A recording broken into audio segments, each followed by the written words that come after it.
here is that he's going to go for the Widow duel off of the grapple, but then... Oh my gosh, that is a disgusting shot. Mid-grapple from both of them? What? What? I know the first map was close, but again, I have not seen this match. No spoilers as to what happens. Obviously, we know it was a 3-0, but we don't know spoilers about compositions or anything. I want to react to it live. Izayaki goes through some health stuff, and then they just, okay, Twilight, you're full. One more time, every single replay review that I'm going to, or Overwatch review I'm going to do for the rest of the season. Ladies and gentlemen, there is a replay viewer out there, and it is accessible, but it is not for the general public. Nobody knows why.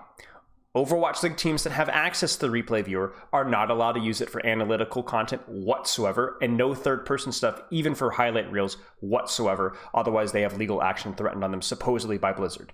Do we know why? The answer is no. There's been zero communication. I've even heard that this was the case last season, but nobody bothered to tell me, Custa, or anybody else using the replay viewer for analysis. Blizzard has been totally silent, refused to tell me or tell anybody why this is the case. Not even hey, there's something legal going behind the scenes, we can't do it. They've presided one of the coolest things in the entire pro scene in esports, then completely took it away for no reason, gave no excuse, no reasoning, no update as when it's to be back. Screw you, Blizzard, on not only this decision, but the lack of communication. If you have a good reason for it, tell the population. You're actively shooting yourself in the foot by not allowing people like myself to publicize your content. I would love to do a lit POV review.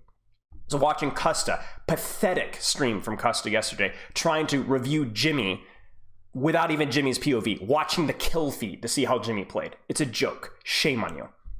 Full time. No communication at all. Terrible leadership. And just tell me. Just tell me. Okay? That's being said, let's move on. Yeah, like, it's pretty good. Oh no, Twilight's full time, guy. Oh, that sucks, man. No, not this season. Not this season, no. Way, one of the best. Okay, so let's talk about matchup here. So a lot of comp teams are running brawl here. Now, the way I define brawl is just short range composition. That's pretty much all it is with the tank. It could be Ryan, it could be Ran with a Lucio. It doesn't really matter. Now, a lot of teams are running the Ramatra just because their tanks are more comfortable in the Ramatra, and also that the Ramatra provides a little bit more flexibility in case some team wanted to whip out a dive. He has a little bit more pre-range poke, and he's actually a little bit more survivable than Ryan in a lot of ways.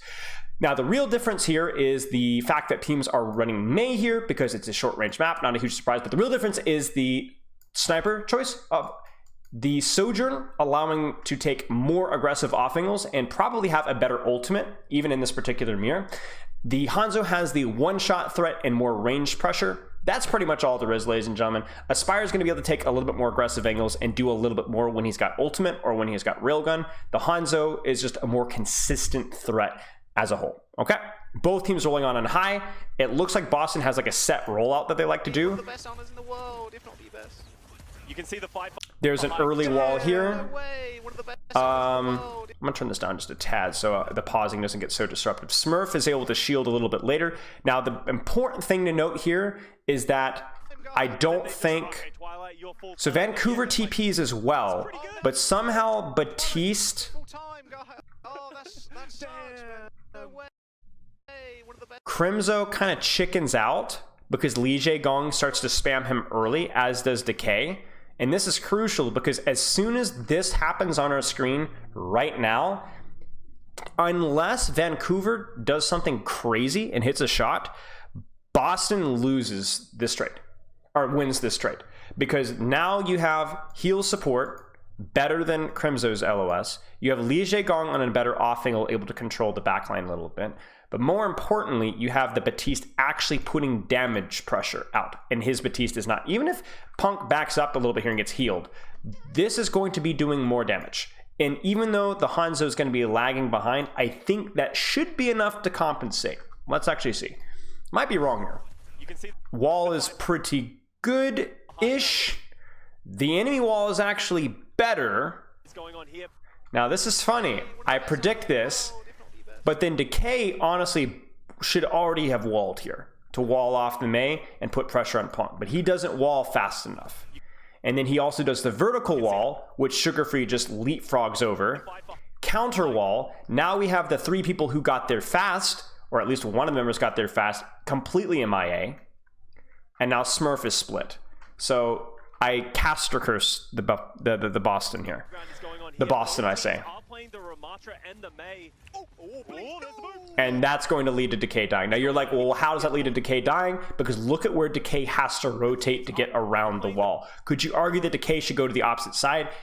Yes, but easier said than done. There might not even be much of a gap there. I honestly can't see. So better wall from Sugar Free, and then that's going to lead to a kill. So this is why we have to take things relatively slowly, because 2 boops, okay, 1 boop, is set up by a better wall. The K is too slow. I honestly don't know which hit scan I like better. Not the players, but the pick. I honestly don't know. I think Hanzo's better in the raw mirror, but in a Koth map with this amount of movement and rotation, the Sojourn is going to be really nice. So Vancouver wins the neutral, very important. What you'll probably see here is you'll see a push, you'll see a wall, and then what I expect is potentially Birdring to wrap around behind. But because he's on Hanzo, what might be more likely is that Birdring walks over the wall and shoots. I mean, this is a huge choke to spam through. So, yeah. Sojourn's playing on the back stairs. There's the wall. There's the shield. There's the spam. Now, you're not going to see a crazy hard committal, but theoretically, getting the wall advantage here does allow you to force a couple of cooldowns out. Curious to see what happens here. It actually looks like here that the Boston may have gotten the better wall this time, because I think the wall behind Punk, thanks for the sub, Justin, thank you for the gift of the sub, is cutting off Aspire's ability to do damage, and that's probably why.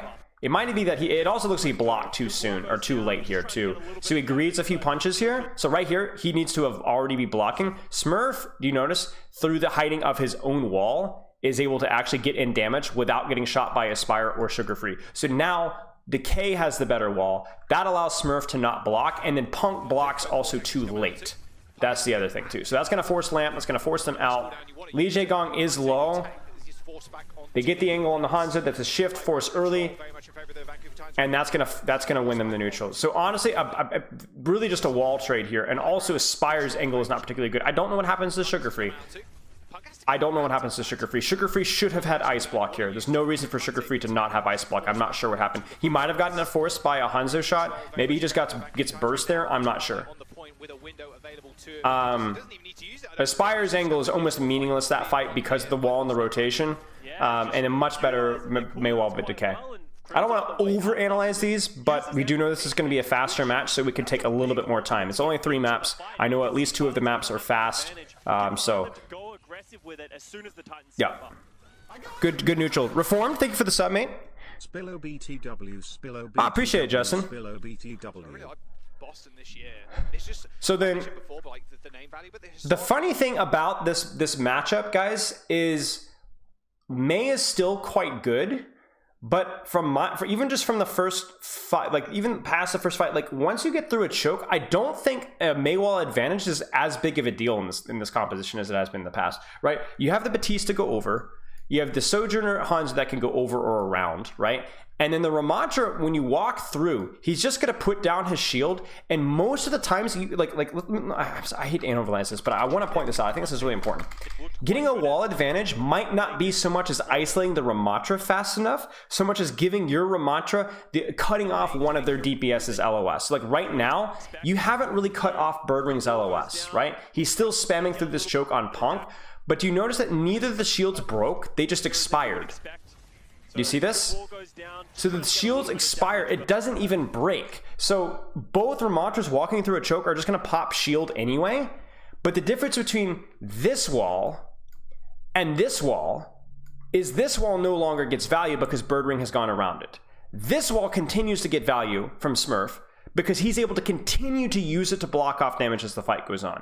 It definitely adds a little bit more nuance as to how walls are being used instead of just AFK split somebody, at least in this particular matchup. Shooting Ram Shield is useless, usually useless, yes. So that is a pretty big factor. So what I look at this from Punk's perspective, all right, if you want to overanalyze this a little bit, is does Punk need to shield right now? Could Punk not have said, we've walled off Bergring right now? Can I ego this, spam their shield or 80-80 strafe? Honestly, not even do damage at all. Just focus fully on 80-80 strafing and shield second once that wall is broken down. You guys see what I'm saying? Could we have not have focused on movement a little bit here? Because he's getting shot behind the thing into shield anyway from the Hanzo, right? So I feel like Defender's advantage might mean that you don't have to shield as fast, and that's where the advantages come out. Uses amplification matrix, which that's a big ultimate. It doesn't feel necessary to shield there. I think if you get a good initial wall there, so something to consider. I mentioned before, but like the name value, but the historical value too. Like Twilight played it. So this is cute. You're gonna have an off-angle BAP window, and then an off-angle push from here. Now the problem with this is, again, what Varashi was saying, is that Ram Shield is really strong, at least for that burst of value, right? It is a very strong shield. So the unfortunate thing is that Twilight's window here is going to get completely shut down, and then he's going to be missing damage and heal opportunity with his team from this angle here. I don't think Twilight's going to be able to break this shield fast enough for this to actually matter. Does the Hanzo get more value in the brawl comp compared to Sojourn? I think it depends. I think usually the answer on most maps is yes. Apex season 1, but is that going to matter? Forever, the experience level 2 is just no, it's not. It's not going to matter. In fact, Boston starts to push, but I don't think Boston should push here. They've actually walked into the choke, and instead of them having, like, okay, so here's the choke here, and then here's the choke here, and then Vancouver's over here, right? Twilight they want to crossfire, but then because this off-angle gets completely shut down, right? Then as Vancouver or Boston starts to walk through the choke, it's actually they who are getting crossfired. You guys see this? I don't like this push from Boston at all. I think obviously the window was too easy to shut down. That's the number one problem. But the number two problem is that also you're giving up map control to push into getting crossfired in multiple different angles. I think it's a stupid push. Exactly, Nodland. And that only works if you have a cut or an off angle of your own. But obviously they don't, as we saw. I mean, look, the shield's still not broken, right? And not only that, but you also don't have a reasonable cooldown advantage to push off of. This is an easy fight one for Vancouver. Poor execution from Boston here. Now, I will say, do you guys remember who did Boston play? Was it New York on Lijiang Tower Control Center? Am I remembering correctly? And they looked really pretty bad. Been around forever, the experience level 2. It might be that this is not a comfort composition for Boston. And this is obviously a problem on this point, because this is really the best composition to play on this map, I think. The walls there are crazy because you wall off the tank, but then the disruptor shot from Aspire, it doesn't do a crazy amount of damage. You can walk out of it. Okay, so ults are now online, and usually in this composition, like most compositions, once ults come online, the ults generally predominantly affect how you take the neutral rather than just the raw neutral itself. So in other words, this fight here, there's no BAP window for either team, so what we might see is the defender team is going to be focusing very much so on landing up. But really, the most important ultimate is the Blizzard. And to a lesser extent the Ramatra ult, because it is what allows you to win the close range wars just 100%. And so if Vancouver decides to play around to kite the Blizzard ultimate or play around the Blizzard ultimate, that's really the defining factor right there. Bram Brawl play makes Hanzo Sojourn more even with temporary shield. True.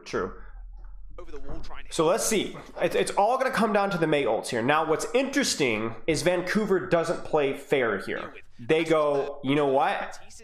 We've got Mei ults here, but we also have off-angle control. Let's do this. Now, this is pod racing. No, this is better because look at the timing of the flank push from Aspire here. Do you guys see this? So not only does Aspire have ultimate here, like treat this like a BAP window, right? But why does this ult from Aspire not get shut down? Because there's a very similar play, at least in execution or an idea, was shut down here, right? So what's the difference? Can you guys tell me? It's just, I mentioned before, but like the name value, but the historical value. Other unit came out first, right? There's a reason why Anima's a coach, right? The BAP window opened. their attention is here, then they turn the attention over here. That's the improper order. You always want the more lethal threat to be second. And this is why. Watch. 3, 2, 1. Do you notice the tank is already committed, even with shield? Right here? Do you see this? So where do you think Boston are looking right now? On the push here. And so they get distracted. Smurf commits his shield, right? And then Aspire comes late. And so I expect this to work. I expect this to work. Twilight doesn't even, why does this not get shield? Because he went second. Because he peaked second. And theoretically, that should have worked. That should have worked. That should have worked. It's a good play by Vancouver. Now, obviously, it does open them up to Blizzard, so I assume that's what Decay does. Decay does Blizzard. We'll see a beat from Faith. An early Blizzard. Okay, so here's the thing. Okay, about Blizzard.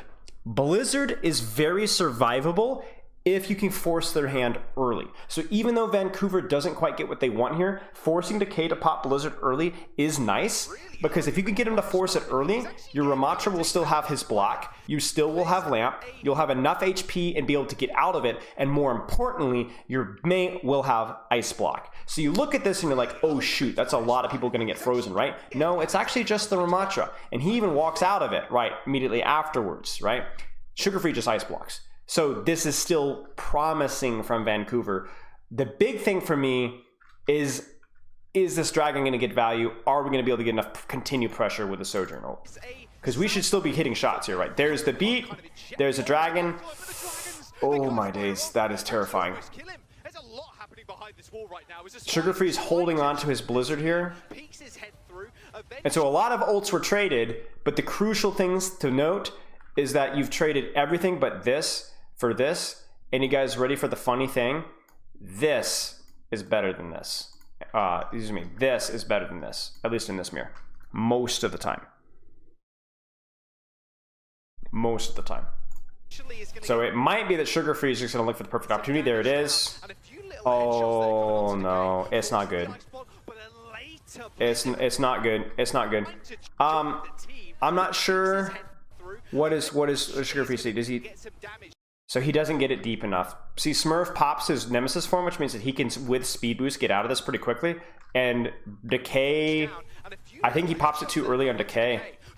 They do get the freeze on Li Gong, though, who's trying to bail Smurf out, so that's huge. Well, it's a huge shot by Birdring. I'm not sure why Aspire pushes here. Yeah, Aspire should not have pushed. Aspire presses does the platinum the plat magnet, right? Gets its headshot blown off. But yeah, they only get the Mei with it, or they only get the Lucio with it. That's not good enough. You needed at least Mei or Ramatra, preferably both. So that's unfortunate from Sugar Free. That's honestly a pretty reasonable fight plan from Vancouver, considering the amount of ultimates that they had. The chain of ultimates there was good, but the execution at the end just missed. Did Lenny not have wall? I assume no, he didn't. He didn't. Because you're going to see it right here on their spawn. I'm not sure what it was used for. Maybe to cut off a disengage, but yeah, obviously having the wall there was definitely needed to beat the player. So mistake from Sugar Free.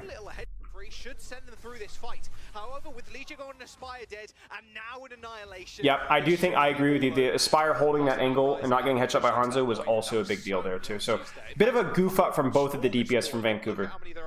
Really turning that fight around for the Boston Uprising. Also, Aspire should have at least forced Lamp. I don't even know if he forced Lamp with that ultimate on the flank. I'll have to look again, but either way, there was so many kill opportunities there. Okay, so back window. Why he is considered one of the better hit scans in the history of the Overwatch League. There's the back window. I think they just baited it, to be honest. They back window on the ram on the main choke, but it's not a good back window. It's very disengageable. Back window is a very hard ultimate to use, I think. It is very consistently disengageable. Oh, Aspire goes in. He gets Sonic, though. Got Sonic, I say. Yeah. Notice, by the way, Li Gong's positioning. Boston doesn't want to push here. They have no real reason to push. So even, you guys notice this, even in Brawl, like, okay, let me put it this way. How many times do you guys play like Ryan or Ram Rush, and then you get in a mirror, and you're thinking, my Lucio needs to be playing with me 24/7 as a tank, right? right? But look at where Lee Jae-gong is. He's on the flank with his DPS, right? You know what I'm saying? If you're not planning on pushing or kiting anything, and you're not because there's no real ultimates to push with here, you need your Lucio to control angles, to control your DPS on the flank. Because Lee Jae-gong being here means that Faith can't push with Aspire, and also that any poke damage that Birdring takes, the Lee Jae-gong can heal it right back up again, right? Definitely counterintuitive to how you guys think Lucio's been playing, but if you're not moving, control space. Shots, I should say. A lot of storm arrows landing. Love the angle from Birdring here. This should be a fight win, assuming he doesn't overextend. Where did Lee Jae-gong go? A lot of storm arrows landing, and Crimzo is on the. No! Lee Jae-gong! My man, Lee, come back! Come back! No! No! Come back, where'd he go? Why did he leave? There goes my hero. No, no. My man. Something was called here, like push, right? But then they run it down mid. Lee Jae-gong just straight up pieces. And poor Birdring gets just literally deleted by the Hanzo. That's so bad. Come on, guys. Come on, man. They still might win here. Yeah, they're gonna win. But that trade is so unnecessary. Oh, now Lee Jae-gong dies. See, this is the bad thing. You cannot have messy fights like this because of respawn advantage, right? The respawns are closer. That's so unfortunate. Lee Jae-gong. Yeah, exactly. But we're back. And Lee Jae-gong is back on the flank. Okay, so here we go. Last fight. Hustle, hustle, hustle, hustle. Quick freeze on Punk with a wall, probably.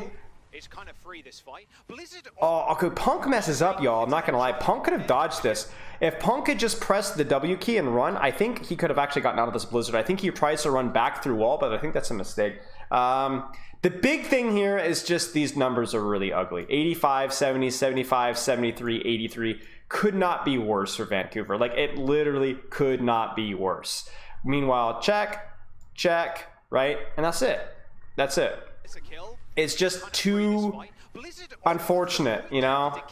So by the time, I mean, unless Vancouver stalls us out, but even then you don't have your, these are great shots by Birdring. Even these body shots are like really nice, you know? That's just going to be it. That should be it, yeah. That's such a shame. Look at this. 1, 2, 3, 4, 5 close to ults. Yikes, I say. Unfortunate mistakes from the DPS of Vancouver. I think a couple of mistakes with that big ult fight were a big problem. I think Punk, Sugar Free dying with Ice Block, Sugar Free messing up his Mei ult. I think Punk made a couple of questionable. I'm wondering about the shield on first fight. And then really, the big thing is that Birdring is just able to take this angle here and is able to get away with it for free. I want to look at this fight again. Was there anything that Vancouver could have done here better? No, that's the wrong fight. I'm getting confused. It all looks the same. I would have liked to have seen maybe a little bit more resource in controlling this high ground here, at least to clear it out. I don't think Boston will push through this choke to punish Vancouver for putting resources up here. So even like a bat pocket, maybe even a Mei wall here, maybe at a Mei wall on main, and then like rushing to go like here while your Lucio marks the top. Maybe it's worth trying. I haven't scrimmed this map enough, but it feels corny that just Birdring on a flank just straight up wins the fight. But then a couple of those mistakes add up. They end up getting the old economy trade, and unfortunate. We've seen a lot of teams playing this. You all see the Doom versus Beams bug? I have not. And then obviously both DPS made mistakes here. Great shots by Birdring though. Guys cracked. Okay, so let's talk about this matchup. Basically, just think of it as the same composition, the exact same composition. But the difference is that number one, you have a DPS that is a little bit more fragile. Actually, no, not more fragile than the Hanzo, but is a little bit more dynamic in the ranges that they can play, right? The big difference between Ashe and Hanzo is just that you have a slightly better ultimate and a slightly more consistent range pressure. They both, I mean, Hanzo has slightly better longer ranges, but both can really function fine. Bye. Drive safe. But there's not a huge difference here. One thing that the Ashe does provide is like you can actually, like, the dynamite for winning ground on top is really, really powerful, and Bob is better. But the differences between Ashe and Hanzo and this particular cost circumstance are slight. Ashe also technically has probably a slightly faster rollout. Well, actually, I'm not so sure about that. with a lunge. You probably get at least 3 lunges. Anyway, Genji, though, is the unique one. So Genji says, we're not going to win necessarily this immediate rollout on top because we're not going to have Maywall on this choke, but we don't need to. What we'll probably see is Boston will roll out here. They're going to chill like here, set up their Ashe off-angling from probably here with the Ram Lucio here. Lucio can roll out from here and attack the top. At the same time, Genji can kind of off-angle from underneath point, any of these 3 angles, and then look to contest the angle here. So if you think about who's actually getting Maywalled here, the answer is not many people, maybe not even anybody, right? Because if you just Maywall the Ramattra when they do push out of the choke, right, you're still going to have the Ashe off angle, you're still going to have the Genji off angle, you're still going to have the Lucio off angle, and if your BAP, well, even your BAP might be able to break through the wall quickly or just off angle from point side. So the Genji just finds ways, if we're not going to play Mei here, we're going to play a hero that has better high ground accessibility, has an ultimate that's still reasonably decent in the brawl mirror, and contests high ground from an angle without actually contesting. And it's also probably a hero strength there. Decay's Mei hasn't looked as good from the couple of matches that I've seen him on. But yeah. What does the fight win for Boston look like with this comp? Well, there you go. For Vancouver, it's going to be about winning the initial trade, getting high ground control, and then really you want to have as much pressure on these guys over here as possible. So for Mei, it might not be a Mei wall here. It might actually be a Mei wall on the Ashe and then focus on the Genji with your Mei. In terms of Aspire's positioning, I think playing top is pretty reasonable, but you also might have Aspire playing more along here, trying to off-angle. But the difference is that Aspire playing here versus an Ashe playing here, AS, the Ashe is a little bit more of a threat until the Sojourn has Izrael. So I would be surprised if we saw a Boston hard brute high ground like this. This is a little bit of a surprise to me. Yeah, I'm a little surprised at that. Now, I will say that they're playing for it. The Sojourn gets there a lot faster. Decay gets there very fast as well. And you notice that Decay is off-angling to try and bypass the BAP. I'm still just not so sure that this is the best play because you are going to be missing your Baptiste. You can see Lee going for the boop. But Aspire taking him out for that aggression. Really nice. We talked about how Sojourn...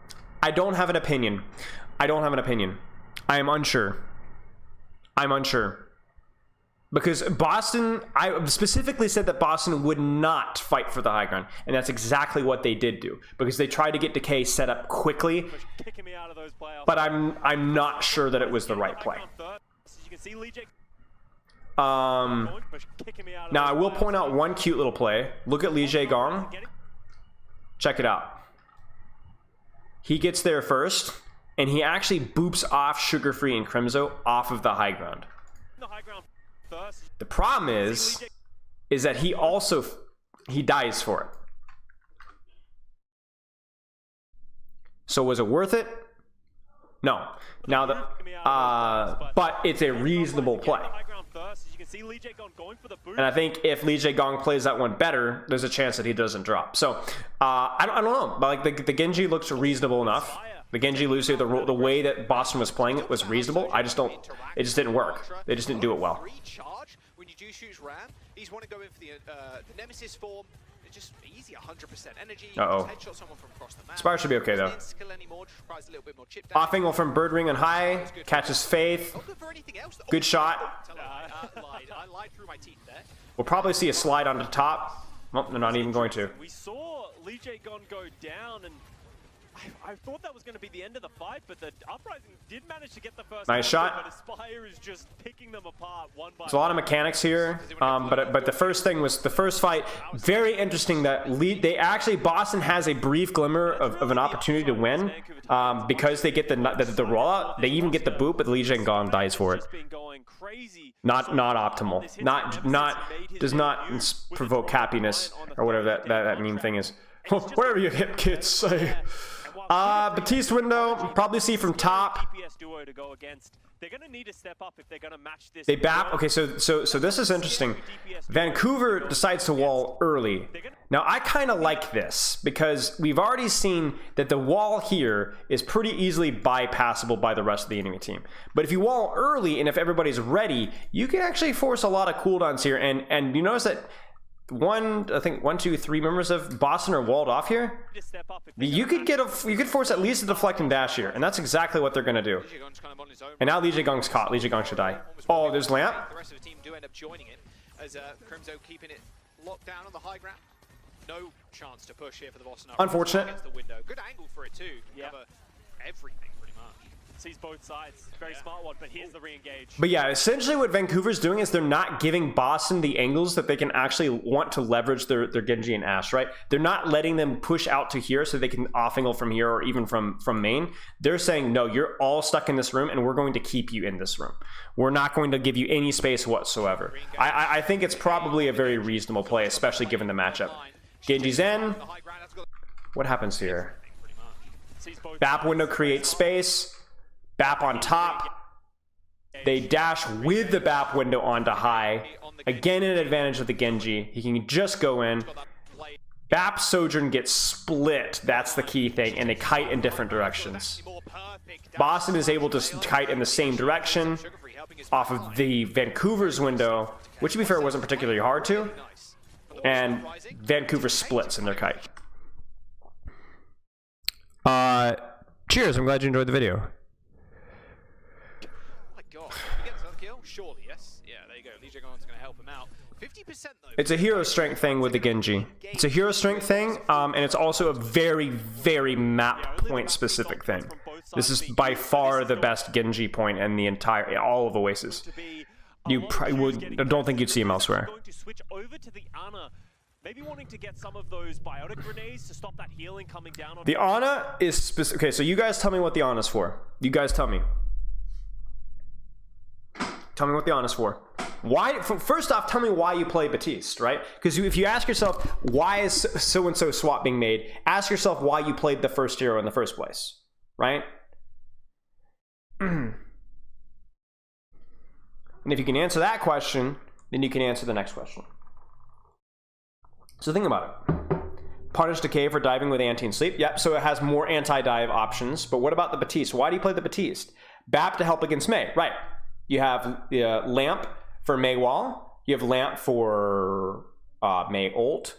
You have better damage to break Mei Wall. You have more consistent healing to heal your tank because Mei is generally more tank focused, not just with her freeze, but also with her right click, so it's easier to land, right? So when they're not playing Mei, then why are you the BAP? Your Ramatra's under, like if you notice that Punk has really not been under as much pressure. It's mostly been the backline and the DPS. So then the Baptiste can definitely help with those, but Baptiste is not significantly better than Ana at that. Ana does about the same amount of healing per second, maybe even a little bit more, and Lamp is kind of inconsistent. Even your shift doesn't help people when they're getting dove on and off angles. So Baptiste can keep himself alive better than Ana can versus divers, but he can't necessarily help your off angles more. And also, it's not just about keeping yourself alive, as you guys said. The nade and the sleep is I keep myself alive and I might kill you. Yeah. So I think is it the best choice here? I'm not sure, but there's a logic behind it. On to Smurf, if he tries to play aggressive, maybe the sleep on Decay's blade. We'll see. Decay on the high ground. See, we're not really playing a brawl versus brawl matchup. This is starting to devolve, right? Now this is interesting. Again, Vancouver's going to open with Sojourn ult. That's going to create space and opportunities. There's the Bob. I like the Bob counter. It's kind of a spam ult for a spam ult. We're just kind of playing for space, trading back and forth. So you see that ults for ults, right? Boston does not want to push too hard. Very much respecting a Spy's proficiency on the Sojourn. Now the blade. There's the ult. Now they must have seen something. Lenny must have seen a wall opportunity, and I think he did. So he's gonna freeze Smurf. Oh. Respecting a Spy's proficiency on the Sojourn. Now the blade for Decay. He's in the front line. Oh, that is a huge mistake. Now, he's not going to die. I would be shocked if he dies. But remember, the freeze is downtime. You know what I'm saying? It's no damage, right? There's no pressure. So really, Vancouver should be under a lot more pressure than they are right now. But both Ramatra and Genji are frozen. Right? And then now, he doesn't even have dash. And then now, oh boy. He might even die to the ultimate here. That's a disaster. And the other thing too is that, as you guys saw with the Ana value, with no Mei ult, it's a lot. The other thing with the Mei as well is it's hard to get nade sleep value on the enemy ram when you just get Mei walled off, right? Remember, the Mei value dips because of Batiste, right? But when there is no Mei, the nade and sleep opens wide open. You guys remember when we were watching the Mayhem versus... Was it Glads? I think it was Glads. Yeah, on Lijiang Tower, or yeah, and they kept trying to force the Ana, but the Mei wall is still getting in the way. But there's no Mei wall anymore, is there? So this could go either way, which is really impressive because this is a pretty hard point to retake. Oh, not the play, not the play. They also nano the ram? Why do they nano the ram? I don't like the nano from Crimzo.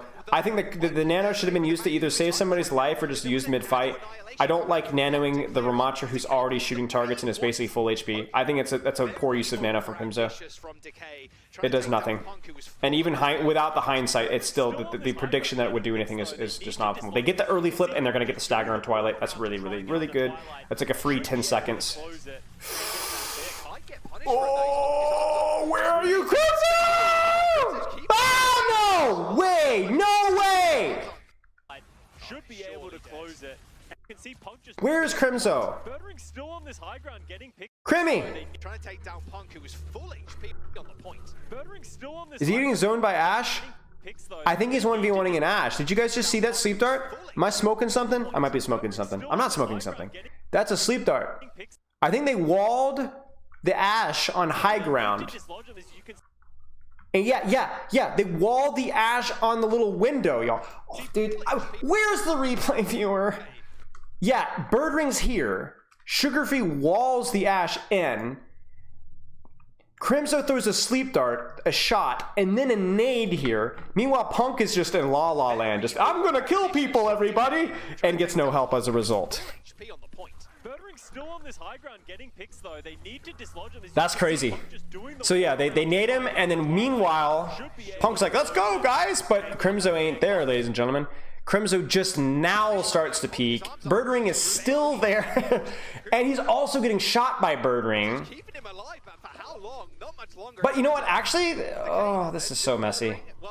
It actually kind of works, because it's staggering this fight. Like, obviously trades are happening. Oh no, that's bad. But it's staggering this fight out really messily. So that, like Cuss is saying right now, the percentage is ticking here. So Crimzo got such a quick nano there that was so instrumental on that team fight win for the okay, so big Mei ult here. Can we keep him up? Is he just gonna toss it? He is. Oh, that is so scary. I don't like that. I don't like that. I don't like that. I don't like that. Way too risky. Way too risky. He just needs to hide. Especially for that first initial burst of BAP window, you can't do this. You can't do this. He should have died for that. Yeah, that's just dumb. Come on, Sugarfree. The idea of the ult's fine, but you got to be a little bit patient about that at this level. You can't just go, oh, BAP window, throw it in there. No. That being said, really a disastrous stagger from Boston, and really an exceptional retake from Vancouver in terms of the Mei ult, catching the Genji, obviously. Really well done. So what killed Boston last time, which was the amount of ultimates traded and the just stupid extension, they end up winning it through the exact same thing. Into him as he tries to dodge the bob out of the way, but Sugarfree with an incredibly clutch play on that Mei. He says, "You stay, I go." Walks into danger. What do I use to write my screen? Epic Pen. Okay, ladies and gentlemen, now Boston, this is interesting here. I don't think either team is expecting them to roll out on Winston. So some of you guys may have seen me go, oh, you know, Ramatra or Junker Queen's a Winston counter. I don't think either team is expecting the other team to roll out Winston. I don't think. So what my expectation is that the Junker Queen meta here is because neither team wants to play Winston, or at least Boston doesn't want to, or Vancouver doesn't want to. But they like the Queen better on Koth for either faster rollout, or because they like the Queen better versus flankers. Now, the Ramatra in the Florida Mayhem anti-dive was specifically just to survive. But the Queen, when you play it in the mirror, like let's say you're playing versus like dive DPS, like I imagine both teams will probably play Tracer here, isn't just to survive. She's meant to kill Tracer. You're meant to shoot, knife, and anti-shout, whatever, push Tracer. So Queen operates very similarly as a dive tank, but is a dive tank for non-dive tank players. Now, Smurf is not exactly a non-Winston player here. So what this may be is that Boston doesn't want to play Winston into the Junker Queen that they know Vancouver are going to play into, so they'd rather just mirror.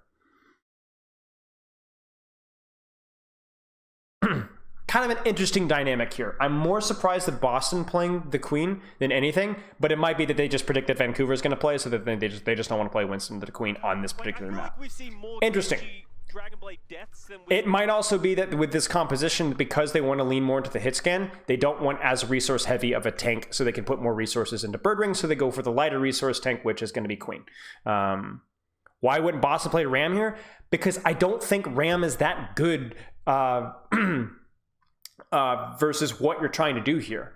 Ramatra is good in the anti-dive if you're playing to poke out and pre-pressure out, but I imagine this is going to be more dynamic and more shoot focused, right? Where the Ramatra is, you don't want a tank that can just survive. You want a tank that can actually push and clear stuff out, right? The way Florida were playing things is someone was playing aggressively here, but I also don't think when someone was being focused, he was able to survive really, really well. Junker Queen is like a little bit more dynamic than that. I don't know. I don't feel like I have a very confident read over this. I don't feel like I have a very confident read over this. My gut says Ramatra would feel bad here with the King of the Hill and the rotations demanded, but I can't exactly put my finger on why. Seen Dragon Blade kills at this point. So both teams rotating out here. Obviously, I think Vancouver is going to win this one just because I think having your Sojourn actually here is a big deal. Valuable character like the Tracer. Yeah, the neutral damage. They catch Genji, but Genji's out. Now, this is a huge kill from Twilight, though. Where's Twilight? Twilight's on the flank, ladies and gentlemen. This is what I talked about with resource light tank, right? Do you see this? Kiriko on the flank. Queen is not immediately 1 HP. And then the flank headshot and Crimzo. Oh, Twilight. And that's it. Pick onto Crimzo. Still going in the back line. He do be killing people. Yeah, wait, he's just... Oh, wait a second. Twilight's on the other team at that point. Like, he's just in the back line permanently. Wow. There's so many nice angles for Ram teams playing more. Yeah. Right. Imagine if there was a... Okay. Like Genji swap. He just hey. Genji is because that it might be that Tracer feels harder into this composition, where Shout can just deny your ability to like actually assassinate people, and that Genji just provides more value. Like basically the reason why people were playing Genji back in the day was because Tracer wasn't super strong. So I still think that Tracer could be fine into this composition, but Sugar Free is really good on Genji, and it might be that he just prefers Genji here. I think Genji or Tracer is fine here. I will say one thing that makes the Genji a little bit extra attractive is the fact that they're on Ashe, and while Tracer is very good versus hit scans, the high ground in this map is going to make the hit scan harder to access, and Genji can easier access the hit scans on high ground. So the reason why I'm breaking this down is I guarantee you Sugar Free in the moment wasn't thinking about all these details, but these are the details that were subconsciously going on that makes him feel like Genji's the play here, right? Don't give the developers ideas, Jack. We do not need a spy in the... Yeah, pretty much, Jonna. Look, it would be kind of funny. It would be funny, though. And we've actually seen Kiriko's taking a lot of liberty and just playing aggressive, going into the backline, because you can find those picks. If you can hit those kunais, you can execute 200 HP targets quite quickly, and Twilight coming in clutch for that first team fight. So it's interesting to me that Bird Ring isn't playing high. I would have expected Bird Ring to at least start high. It's weird to me that I see, I think is that Decay? Who is that?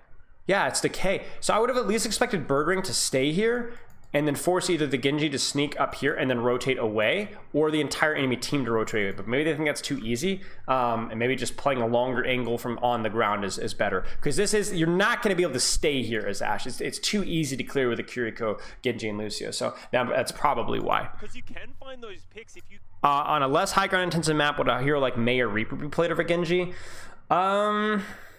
Depends on the map. A broad map, probably Tracer. A less broad map, you might still see Genji, because the problem with Mei and Reaper is they're too slow. They're not poke centric enough, right? Like your ultimate would be too easy to boop. Your ultimate would be too easy to speed out of. There's too many heroes that have too much mobility for a Mei or Reaper. Even Queen has her own speed, right? You can hit those kunais. You can execute. No, I think like even if you guys go back to the meta from stage 3 last season, you need something more fast. Even just like neutral headshots and you... Oh, nice Suzu. Good Suzu. TP onto height. I think someone was jumping down from high ground there. Just now this is... Look at what Vancouver's doing.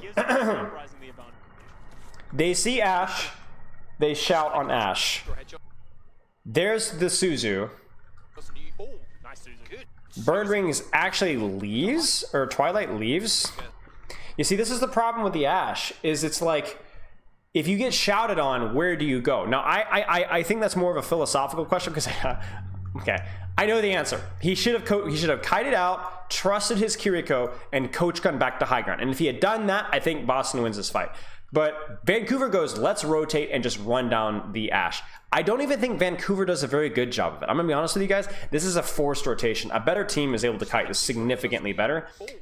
Birdring just doesn't coach gun out. I don't know where he goes. If he could have gone back to high, like up to top here, just kited out and then coach gun back up top here, I think Vancouver's in serious trouble here. Because it not only does his poor kite cost his life, it also baits Lige Garna to try to help him. They should have just sold Birdring, honestly. If he messes up, let him go. Like, do what Twilight did. Oh, this guy's an idiot. Let him go. Let him die. You guys saw that with Florida Mayhem a lot, where Florida would have their Batiste a million miles away. And if you were willing to pop all your ultimates and all of your cooldowns to go down and kill the Batiste, they would let you kill Rapal. They wouldn't try to peel from him. They'd just let him die, and they'd kill you. They'd kill you. Because at some point you can't peel people. You can't throw more bodies on the pyre. You know, there's only so much you can do. So you just let the target die, and then oh my gosh, and then do something else as a result. The shout seemed early. Yeah, I just think it was. I think it was a kind of not a very well executed push by Vancouver, honestly. Really weird Kiriko ultimate from Twilight. They shout early. They ult early. Now they might catch Punk through the severity of this, but I don't know. This seems very messy from Boston here. Very messy. I think this is gonna work just because the glut of what they threw in, but man, not again. You're gonna see, I think, what I would describe as mistakes from both teams go unpunished. But I'm still going to call them out mistakes. Not because, oh, if they'd done this, they wouldn't have won the fight. It doesn't matter. They won the fight anyway. But I want to highlight things that are not very smooth that a better team is going to execute on. A better team is going to punish Boston for using both shout and ult like that. A better team is going to give up more space here, and Punk's not going to die. Punk's not going to die. A better tank, or not just a better tank, a better team will not let their tank die. He'll get out. And then stall with their Genji, and then re-engage with their ultimate. Not getting chunked down damage anymore. As the Kitsune rush for both teams, in fact. But Punk actually gets, you know what I'm saying? And so I'm going to call out when I see it. I'm going to call out when I see it. Up against a Bob currently. I mean, with the Rampage online for Smurf soon, this looks very holdable for the Boston Uprising. They do end up finding the flip. I mean, Crimso also used his ultimate there, an attempt to save Punk. That's a pretty rough one. Vancouver Titans just so close to getting so many of their, and now it could really go either way. I think it's very important for Vancouver to not take a fight until they get their beat. So what I want from Vancouver is I want them to be very careful about the Ashe, of course, but to try and bait Boston, to try and clear off angles, to try and take in a greedy, aggressive angle, try to bait Boston to push into you so that you'll be able to have time to build up your beat. Like, Vancouver needs about 10 seconds before a fight actually happens here. And I want to see some rotation when the fight actually starts to get the Genji on high. And I imagine that's going to be the case. Even with Lige gone here, I don't think Bird Ring should be allowed to stay here. And by the way, this is the positioning that I was wanting Bird Ring to stay on initially. Where's my Genji? There it is.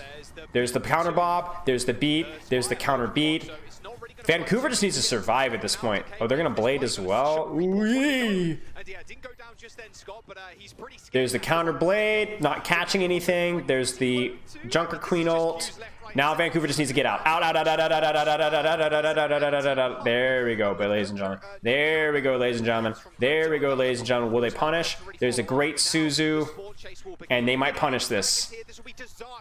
Oh, Boston should have gotten punished for that right there. That was an overextension. They should have gotten punished for that one. Nice kite from Vancouver. All right, here we go. Is Ashe going to take back top?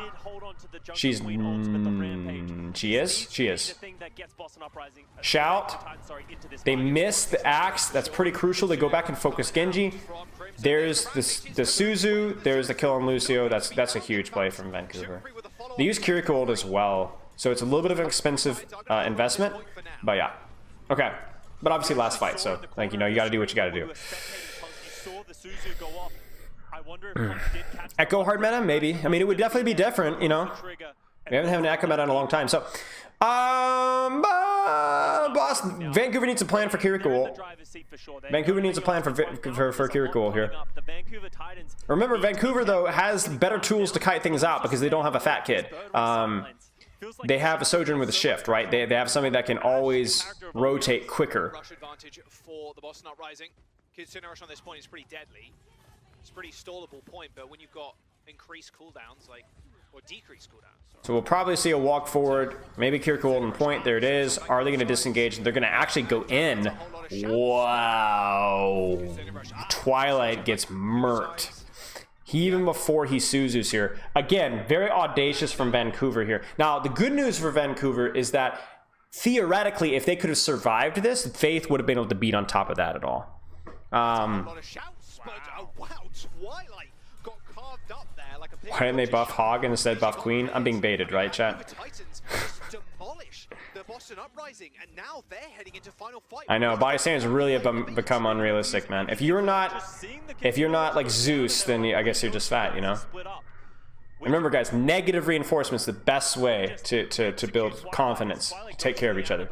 Always tear each other down. That's the best way of doing things. Phenomenal play though. Like, I mean, it's crazy from Vancouver. Bit of a misplay from Boston there, but that's crazy.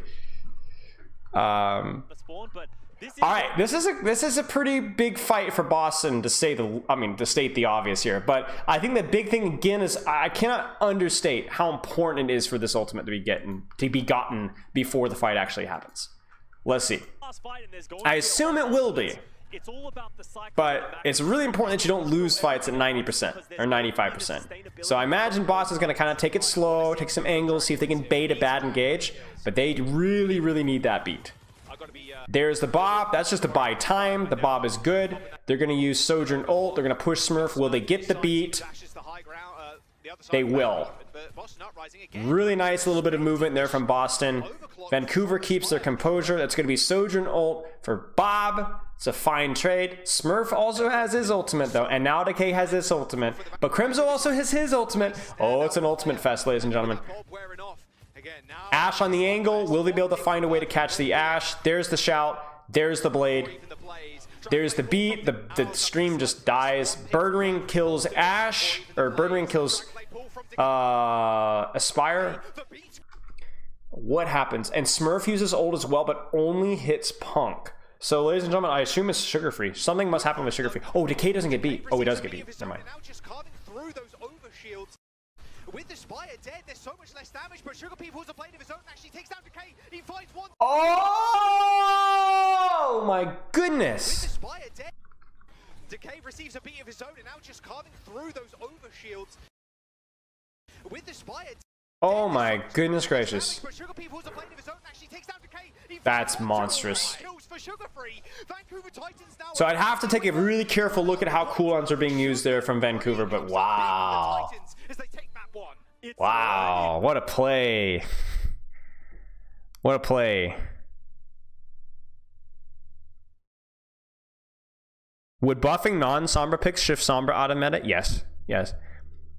Sombra was one of the least bad DPS. I think there's a lot of DPS that aren't super strong right now, whether it's some of the hit scans, Sojourn, and so on. Soldier. Like, think about it this way, guys. How many metas have we had in Overwatch League where Sojourn wasn't meta? Go ahead, tell me. Since Overwatch 2.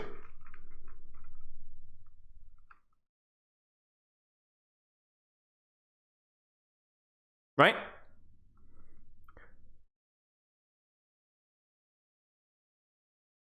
Like, one? Maybe?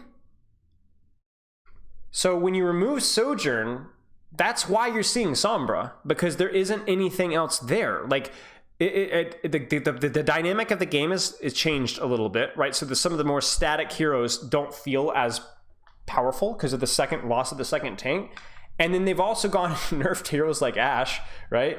You know, and Widowmaker's squishier, no, for better or worse, right? It's not exactly, they even nerfed Soldier, right? Like, Soldier's not as strong as he used to be. Like, Soldier was fairly strong, but like, that's it. It's not like Sombra's OP, it's just, there's just nothing else. There's just nothing else to replace that. And then Sombra did get some damage buffs. It's a small one, and then you have people like Lip playing Sombra, and then everybody and their mother thinks that, oh, I can play Sombra like Lip, but they can't, and so then they try to play the meta, and then they look like idiots. Meanwhile, Sigma Males like Florida Mayhem are like, nah, we'll play what we want. You guys can, you jokers can play Sombra as long as you want. Oh, that's right, Cassidy as well, right? Cassidy, I mean, you saw Cassidy Tracer dive. You guys remember that? Come on, it was literally in the program. People were playing Cassidy Tracer dive, and then they nerfed Cassidy too. Now, again, I'm not saying that that was a bad decision. I'm just saying don't be surprised by Sombra.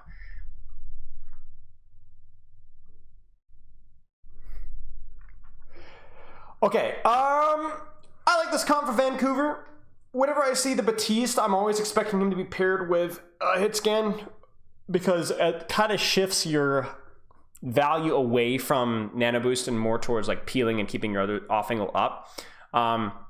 So I think this is a reasonable comp from Vancouver.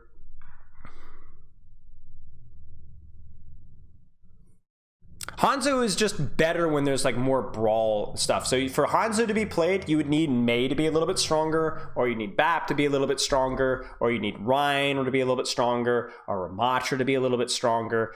And then you'd start to see more Hanzo. Because remember, guys, you can't develop a meta in a vacuum. It's always, for example, I have always felt that D.Va was a strong hero in Overwatch 2. And that was my hot take, right? I remember I made that tier list and people were like, what are you talking about? But I wasn't saying in a vacuum, I was saying holistically, D.Va is a strong hero. The problem with D.Va is that there was always a better tank for the meta. There always was a better tank for the meta, right? And if you look at even this right here, would you describe Ashe as being a strong hero right now? Not really. She just coincides with these heroes pretty good. So then the real question is, who defines the meta here, right?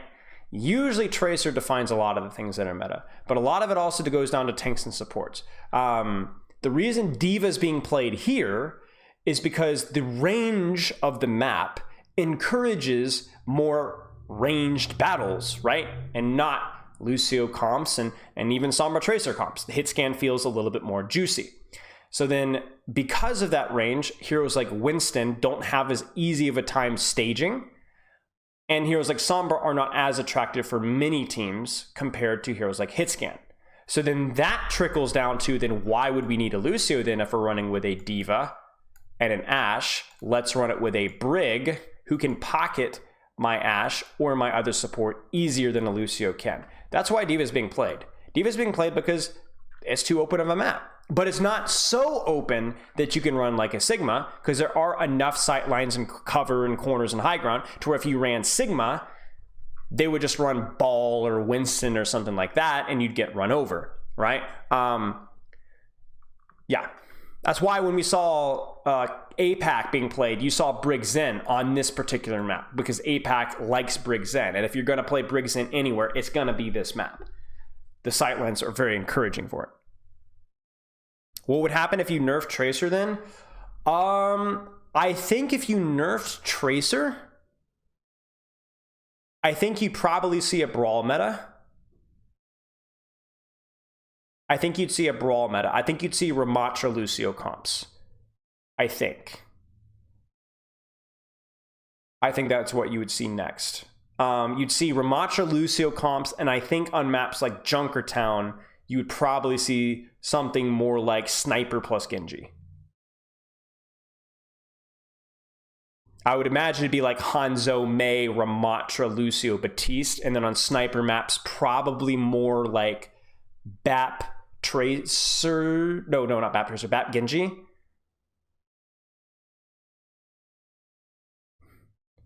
Right, Rialto first is the exact same thing as Blizzard World first. Long sightlines, but enough high ground to justify the Diva and not the Sigma. Diva is, as a hero in her own, is fine. She's just never been favored by the meta. Why not like Hanzo, Widow, Sigma, and Junkertown? You could if they nerfed Tracer. If they nerf Tracer to a little bit. But I think Genji's pretty strong in that point too. I think teams have also just gotten better at playing around Hanzo Widow. I think Genji is a objectively not very strong DPS, but I also think that he has more dynamics than people understand. So yeah, it's just funny to complain as a Genji main, but I do think Genji is okay in those situations. Can you explain why Genji finds playing Owl instead of Tracer somewhat often? It's just the maps. It's just the maps. Junkertown first point has a lot of great high ground, and second point has a lot of great high ground at very important relevant points that allows for a lot of Genji threat. We just saw it on Oasis, this exact same map. That one map where there was good high ground, people want to play Genji there. Genji is better on high grounds than Tracer is. And Tracer has also received a slight damage nerf recently. Not recently, but at the last time that we saw Overwatch League. And in addition to that, it is also a specialty hero for many players in the Overwatch League. Alpha Yi, Sugar Free, Decay to an extent as well, so that those guys are still really quite good at Genji. How much do you think the Ana nerf affects the meta? I don't think it affects it by much. It's more annoying than anything. Now, don't get me wrong, I wouldn't say Genji is strong. I still think that Genji is still relatively weak, but he fits a few niches really nicely. Just joined, did you answer what you think Winston's getting less playtime? I just think teams have just started to kind of figure out that copying the meta isn't always the best play. I was surprised to see as much Winston as we did, especially for teams that don't have a great Winston player. I think it's just teams have figured out that there are better tanks and better maps. A lot of teams get lazy and they just pick one comp on all the maps, but that's not always like what the best thing is to do.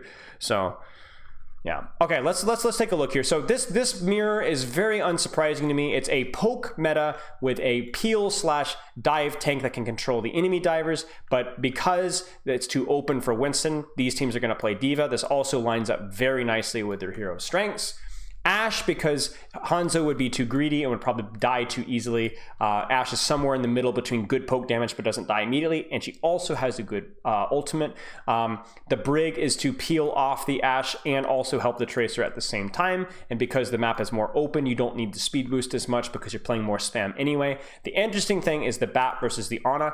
I don't really have an opinion about which one is better. I think both can peel off their hit scan just fine. I think Nano is a fine ultimate. I think Bat Window in a spam mirror is a fine ultimate. You're not going to get a lot of good nade value as an Ana, and obviously peeking into an Ashe as an Ana can be a little bit trickier where Bat relies more on the splash healing. So it might be more of a hero pick strength thing. Don't really know. Don't think it matters that much. Non-Genji players overvalue him and Genji players undervalue him. I think that's a good way of putting it, yes. Okay. Now, the funny thing here, guys, is that Brig is not weak. But, once again, this does not mean that Brig is OP. It just means that the other options aren't as good right now, right? For example, support has always suffered from lack of options, right? Moira, garbage hero. Mercy, garbage hero. Lifeweaver, garbage hero. And even Ward, just a complete trash of joke of a hero, right? Zenyatta has been hit or miss, but Zenyatta's struggles is that he's still a little bit too squishy, and that a lot of the metas haven't favored him as much, but I don't think he's necessarily a bad hero. BAP has been weak for a while, so essentially you've always had like 4 relevant support heroes. 5 if you, obviously 5 if you include Zenyatta, and so people will shuffle around BAP or Brig, Lucio, whatever, and then now you've introduced Kiriko, right? But if it's not a dive meta, Kiriko is not as good. So the problem with support is that people are going to see high pick rates in a certain support and decide that that support's OP, but what you don't see is the gutter with like literally an entire third of the support hero kit that's just completely unplayable. Not only bad, but completely unplayable. So Brig is just good at helping DPS and peeling her backline, right? There's no other support right now that even comes close to filling that niche at any remarkable, like in any way. There's just no niche, right? So is Brig OP? No, Brig just fits the niche for right now. I'm tired of seeing people on Twitter go, oh, look at the pick rate for Brig, she's broken, or look at the pick rate for what says. There's just so much more nuance than that. Great value ult, but Kalios on that diva, as I said, Jack. I don't like the Brig rework either. I don't think the ultimate made sense at all, the way that they did it, but let's be intelligent about these things here. Good off angle from Birdring. He's probably not going to be able to stay here. Oh, that's a big goof up from Birdring. It's a lot of things we're forgetting about so far. And that's a big deal because he needs to go high and force the diva or whatever to spam him, and he can get pocket from Brig. You need to force the diva to chase you off of the high ground, so then your diva's free to do whatever she wants. Piggy the Witch, thank you for the sub, mate. Brig is just good at her job, exactly. And she was so bad for a period of time before they had the burst armor pack that people just weren't able to play comps where you could play Brig, right? The biggest buff that Brig has received was the burst heal. By far.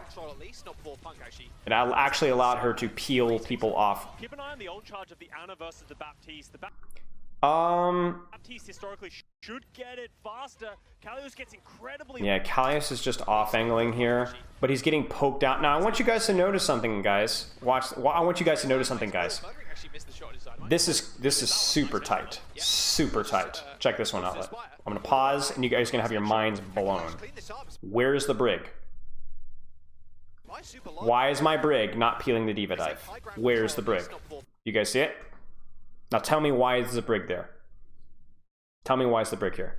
This is actually so delicious from Vancouver. It makes me so happy.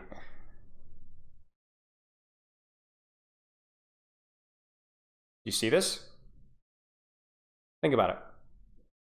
To protect DPS, to shoot off-angle diva, marking tracer, anchoring for point, controlling the thing. The anchoring for point's a good point as well. But if Brig was here, she would do a better job peeling the active direct dive, but she would do a worse job helping her tracer. Because she's here, she can pack the tracer from either position, but she can actually physically control Decay from flanking, which means that it's harder for Decay to wrap around and dive the high ground. Do you guys see that?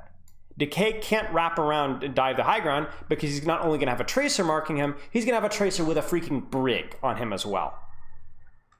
And in addition to that, he can also pressure point, right? We talked about that, and still peel armor pack the people on high ground without needing to be there. You see, Faith is preventing the dive from mattering by letting Kalios go in, but stopping Tracer from flanking. So it's harder to set up a dive, right? You see, Kalios had no problem diving high ground, but it didn't matter. You force a BAP shift, you force him to peel back, but theoretically, if Vancouver plays this well, a single diva dive wouldn't matter. Now, here's the question, ladies and gentlemen. If Kalios was on Winston, which he wouldn't be because he's Kalios, he's not a Winston player, would we still see our Brig on the flank?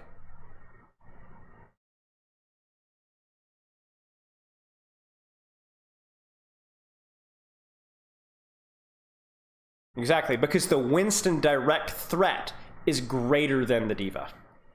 So you might sacrifice controlling the flank to make sure that you get that whip shot. Could Decay wrap around on water side? Yes, so good catch. Could Decay not wrap around this side? And the answer is yes, but it's riskier because it's easier for both Aspire and Crimzo to shoot him. And then if Faith sees that happen with new Shield Bash, which everybody hates, right? With new Shield Bash, Faith would immediately be able to reposition from here to the high ground and then do the exact same thing on the opposite side. Because he can go further with Shield Bash that he could in Overwatch 1. I say new Shield Bash, I just mean Overwatch 2 Shield Bash. Yeah. A single flail or or a whip shot on a tracer on a flank is just obnoxious. So basically what Vancouver is doing is like, we have a high ground off angle, we have an off angle with our tracer, and you're not going to be allowed to take either. You can contest the high ground, but you're not going to be able to take it. So what Boston has to try and do here, I think, is I would like to see Li Gong mirror on the flank here, help his tracer, and then honestly, I would like Birdring with Ashe to wrap around further left and to not worry so much about the high ground, but see if they could shoot the Brig off here. Maybe force the Brig to disengage back this way, pincer the Brig from range. Because I'm complimenting Faith here, but there's always a counter strategy. There's always a counter strategy. It's only about which team either recognizes it and, more importantly, which team actually executes whatever strategy they want for. Because if you think about this, theoretically here, let's say they're unable to execute, but right now, Birdring is able to hit the dynamite and Kalios dives. We could have seen the Spire die here. So all the best laid plans could have been messed up by a really nicely timed dynamite plus dive and whatever. And we'd be sitting there like, where was Faith? Why was Faith trolling, right? So it really just comes down to which team executes better, more often than not. So yes, you can force out Faith by what I was describing earlier. But I want to highlight the good play from Faith here. And you can even like little things like the whip shot there. Bam! There's a little bit of Inspire for your Tracer. You see Decay is just sitting here. He's not doing anything. Now Kalios really needs to stop peeking. Kalios needs to just straight up hide. This is kind of trolling. And then what happens here is then once Kalios gets here, Faith gets nervous, and then Faith wraps back around to peel off. So Faith doesn't even stay. But the damage has been done. Look at Decay's positioning. Decay's not even trying for the flank anymore. So there will be no flank and Bossing say. And that's it.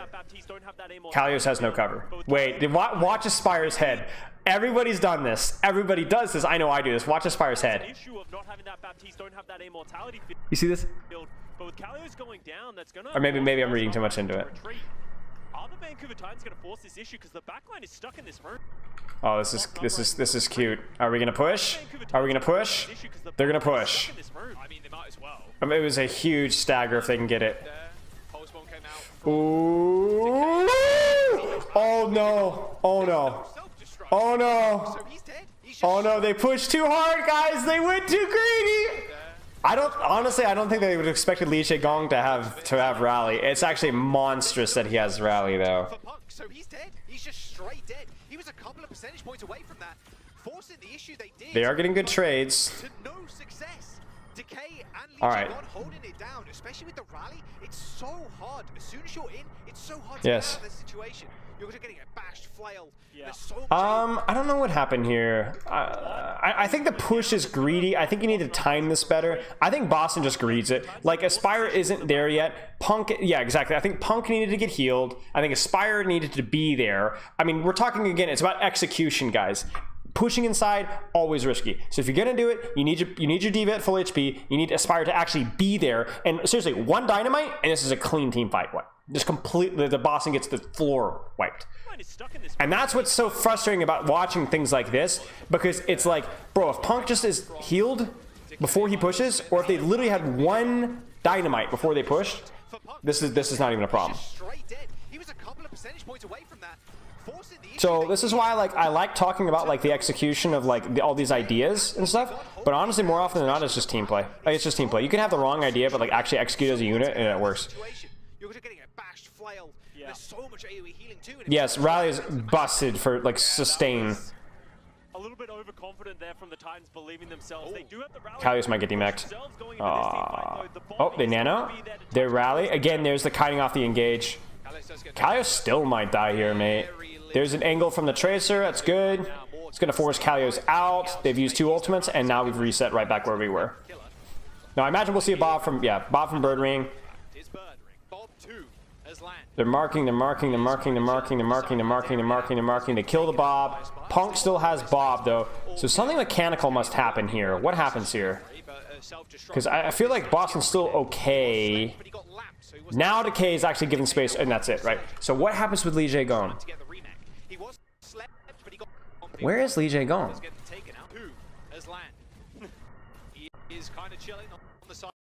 I don't even know where Sugar Free is. So Sugar Free's on point here. Looks like he's in the back, right? Oh, he's pushing up. Lee Jae, go! Oh no, he's right here. I'm an idiot. I'm blind. He's right there. So I want to know what happens here. Oh, he trolls, ladies and gentlemen. So I don't know if it's a troll. It's just like a high risk play. So I want you to watch really carefully here. So again, replay viewer time. He's pushing up here, which is honestly not bad because you can bash out, right? But I think they go for like the burst on Punk while he's remeching, and he bashes in, but then sleep, but then I think that's a bash in, and then that's gonna kill him, because if you don't have your bash, you're very easy to target.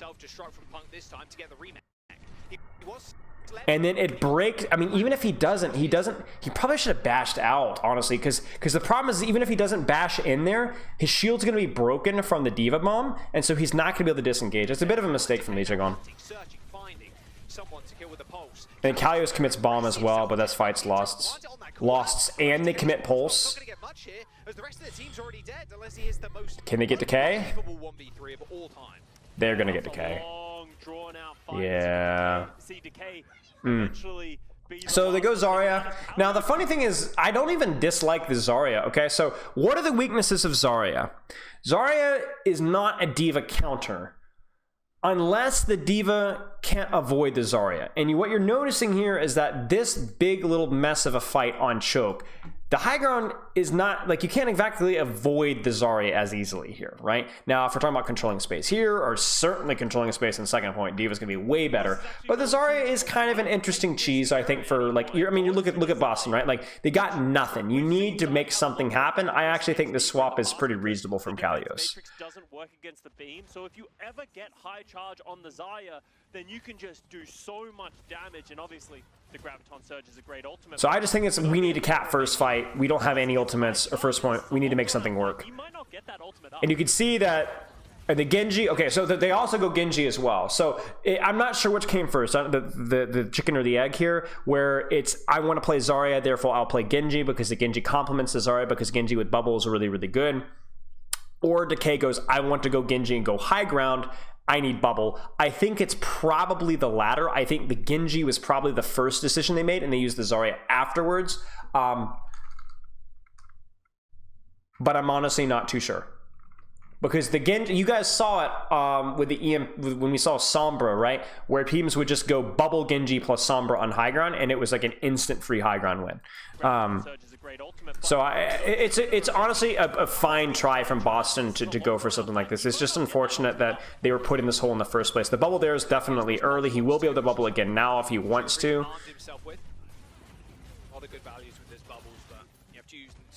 Sugar Free, misses the pulse. Zarya is able to walk forward. They're just pushing right through. I think that's probably the play. They nano boost this. Oh my gosh, how? So the Zarya just walks, and they nano her. And then Lee Jae Gong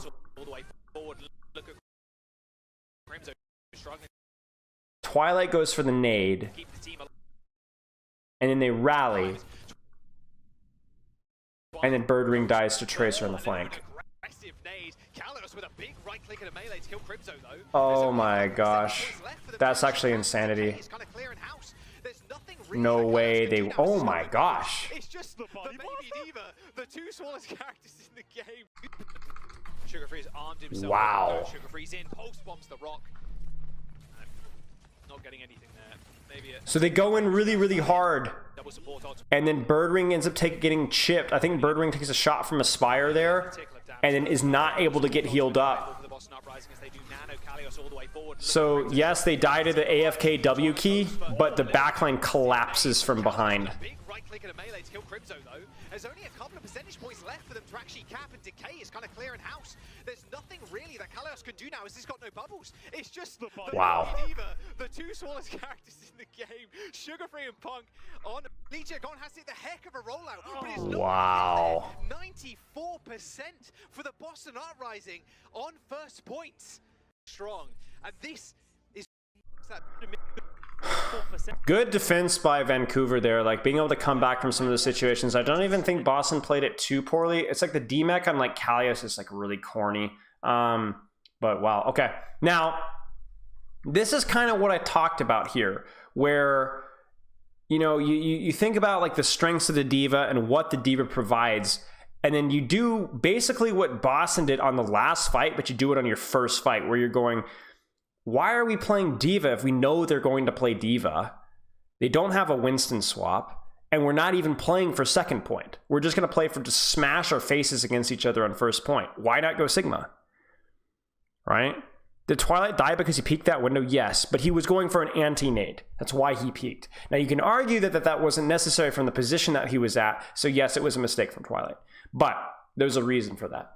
So I like this from Vancouver a lot. It's just knowing that you're only playing for 1 point and you already know what composition they're going to play. Not to mention, I like the Flux being better for like an all-in win condition where you just blow all of your ultimates just to cap first. The Flux is better than Bomb for that.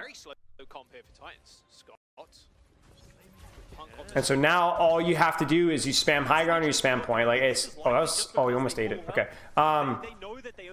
There's really nothing complicated here. You're just gonna shoot people, and you're just gonna keep shooting. You're gonna keep shooting. You're gonna keep shooting. The only way Boston can win this is if Kalios is able to somehow leverage a dive on, and then let me show you where that dive would be. So where are we at here? Will it give me a good frame? Bless. Okay, so basically what you'd have to do is you'd have to somehow like leverage like Kalios and Decay controlling the angle together here so that Decay gets more freedom to wrap around behind, because remember like the Brig was controlling it, you also have a Diva that can control this flank here, so that you really need to win this flank, right?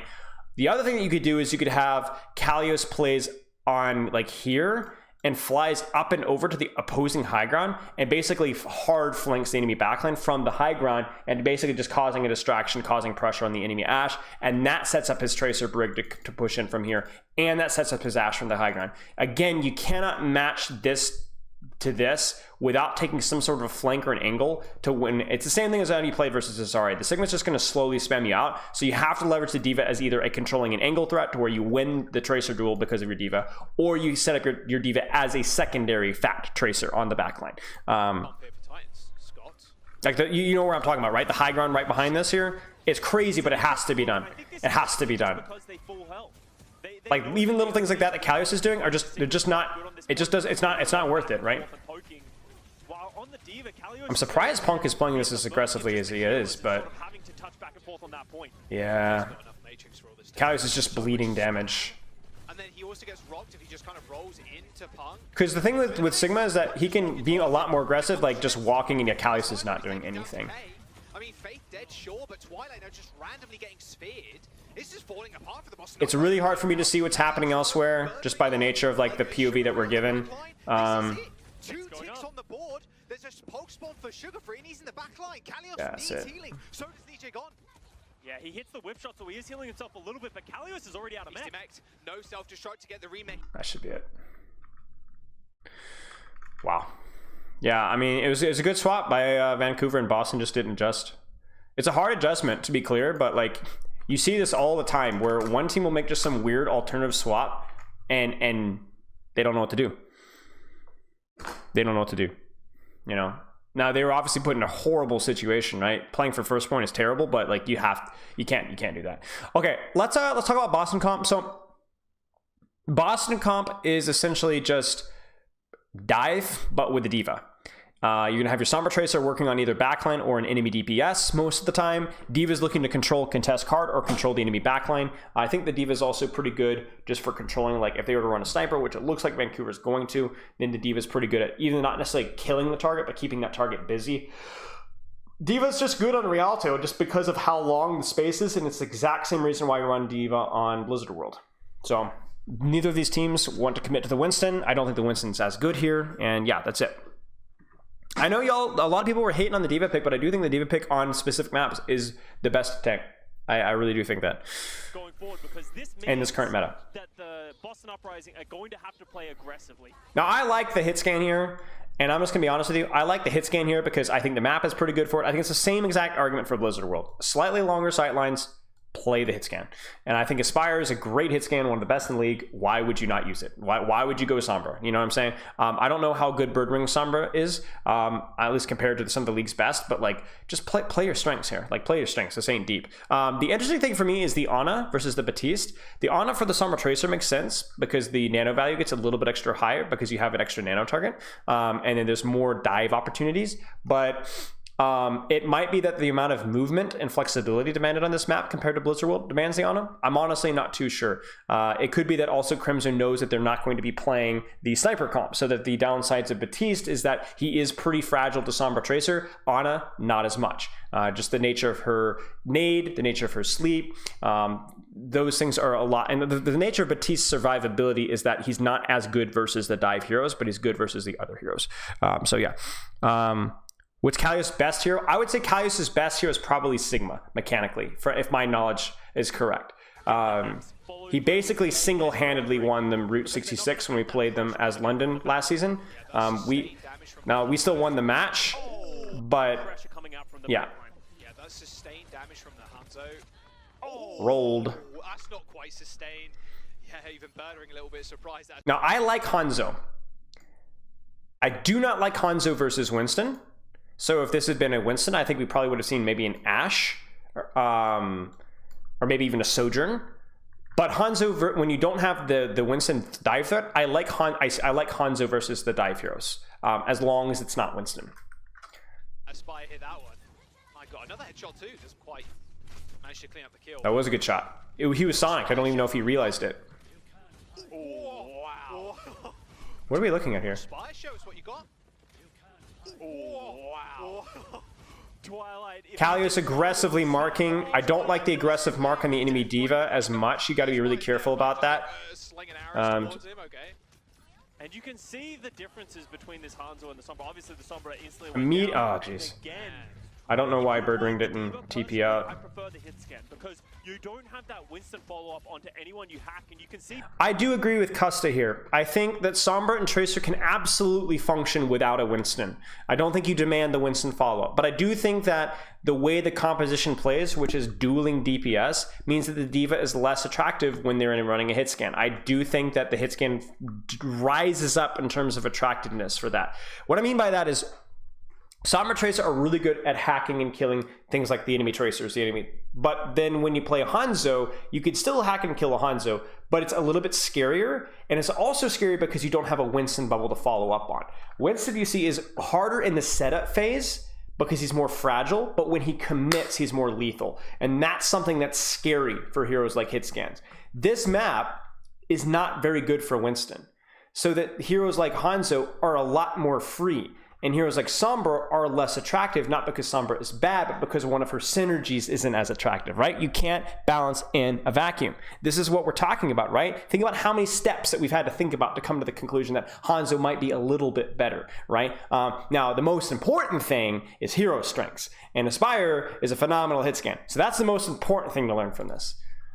just trying to force it a little bit. But there are a lot of things, and I do agree with Custa. I think Birdring is going to swap here, and I think that's probably the right swap. The Vancouver Titans, but this is so difficult to get these last couple of meters. Now, I'm going to pause for a quick second here, because this is one of the notoriously difficult to break chokes.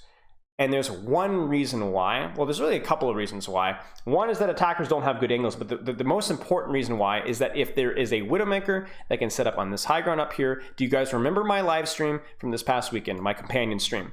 The Widowmaker that is on this sightline is almost impossible to contest. It is too hard for flankers to wrap around and reach her. It takes forever to get to her. And if you run a Widowmaker of your own, the only way that you could peek her is right here, where she's very, very easy to, where if you peek her here, her team can pressure you right back again.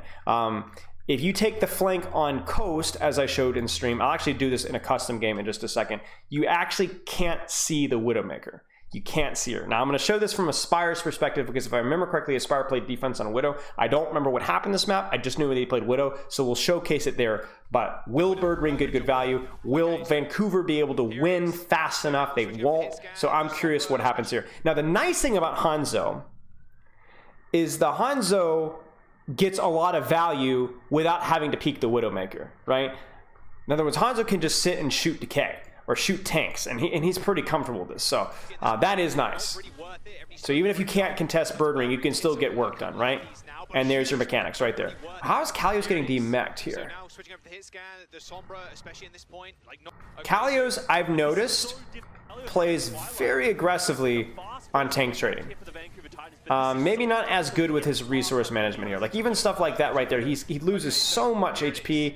He peeks a little bit too much right there, and he drops out of armor. He's still peeking, and he gets naded. So yeah, Kalios is hit or miss on the D.Va for sure. Nice shot by Birdring. It doesn't matter. That's going to be cap. Should be cap, surely. Surely. Yeah, that's going to be cap. And it's just a shame because Birdring is doing the Lord's work right now, right? He's doing so much. It just, yeah. I just don't think Kalios needed to force that as much as he did.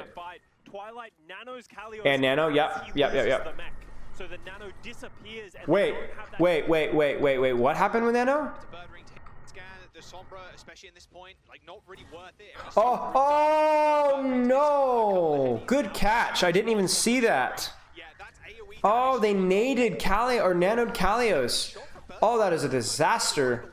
Yeah, I mean, this is that's just a goof from Kalios, really. Like the nade, but also just how much damage he was taking prior to that for no particular reason. That's a huge throw by Kalios. Because Birdring was doing fine. Like that could have been stalled for ages by Boston.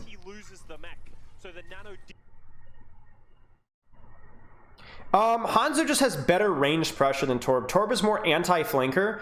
You will see Torb sometimes in Koth and the Sombra Tracer, but if they go like Hanzo, for example, you're cooked. Like Hanzo, just you're so fat. The problem with Torb is he's also super easy to shut down turret-wise and body-wise with just any sort of ranged DPS at all. Ashe, Hanzo, anything like that.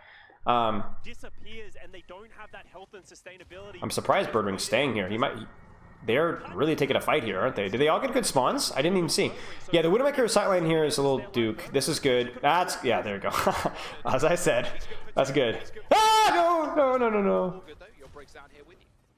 So, really nice regroup from Boston. Honestly impressive. Obviously off of Birdring's shoulders there.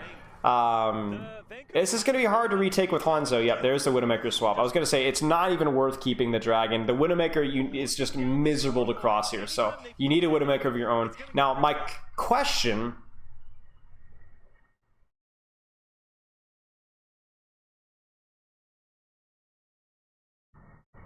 Okay. I wonder if a team, regardless of the cart here, held close and just left the Widowmaker here. Just like a first point contest here. What would you do if you're Vancouver? Wouldn't you just have the same problems? Because the problem here is if you play on back high ground here, like with your on-end Brig, or even like under here, you give Aspire somebody to shoot other than the enemy Widowmaker. You see what I'm saying? But if you all play in this close corners here, it's only Birdring and the Birdring here. What is Aspire supposed to shoot at? Besides the Widowmaker, who we already established can just avoid the duel entirely. Maybe he would just go back to Hanzo then? I don't know. Something to consider. I don't know. Aspire shot here goes crazy? Alright. So Aspire is actually going Also, Pachamari, bro, I'm legit gonna call my mother and be like, yo, guess who subbed to me on Twitch? And she's gonna be like, the what? The what? I'm like, bad Pachamari. And she's like, did you, what? I'm like, yep. to just sort of force Birdring to respect the positioning a little bit. I hope you understand that my mother is gonna be so proud of me. Ah! To respect the positioning a little bit more. And like we said, he doesn't even need to take the Widow duel, and that's it. That's the break right there. Oh, Aspire! Wait, a tier 3? Oh, put that Was it a gift? Oh my gosh! No way! No way! Was it gifted? package. Put that one too. No way somebody of bad Pachamari's IQ actually gives me a tier 3 sub. 5. And I'll let that statement remain ambiguous. You get what I'm saying? I was gifted. Crap, man. Alright. That's crazy. But yeah, this is what I was saying. It's like with Boston's high ground setup, it is a lot more of a dice roll about which Widowmaker is going to pop off, because technically both of the squishies can do things. Now, that is still Defender's advantage because it's really hard for the enemy Tracer to set up and for the enemy Diva to set up, but it was interesting. It was interesting. Alright, ultimates here. So I think like when we talk about like spam like matchups, and by spam I just mean like range matchups, even when you have like heroes like Tracer and Brig and stuff, it's definitely more nuanced than just like, okay, they have this ult, this is how they'll play. Like, because there's so much, like so many variables and so many things that can go wrong. So here's the way I look at things. The way I look at things is when you're playing sniper comps, a lot of the time it's less about what ultimates that you're using and where you're fighting, and more about playing around the map. You guys see what I'm saying? So it's like, think about it this way. If this is a brawl comp, corners, high ground, all that kind of stuff is important, but it's not like every single angle in the world is like you have to fight around this. But with this, it's like Widowmaker positioning is so important, and winning the Widowmaker duel and establishing a Tracer flank, so important, right? Map positioning matters a lot more than it does on the map. So what you might think about is you might go Boston going to this fight, and they might not even be thinking about like where can we set up our best rally. They might be thinking, where is our best position for a Widowmaker? And that's something that's kind of unique to more spam comps, right? Your ults definitely matter, but it matters less than like the map that you control. Aspire is good. I mean, it was a great... Okay, let's actually talk about why Aspire is good. So everybody knows that the shot on the Widowmaker was good. Like, it doesn't take an idiot to see that. Okay? This is why Aspire is good, though. If you're Twilight, where is Aspire? He's on the other side of the back right. So Twilight thinks he's managing his peaks around where Aspire is. But Aspire isn't there. Aspire is up in the sky.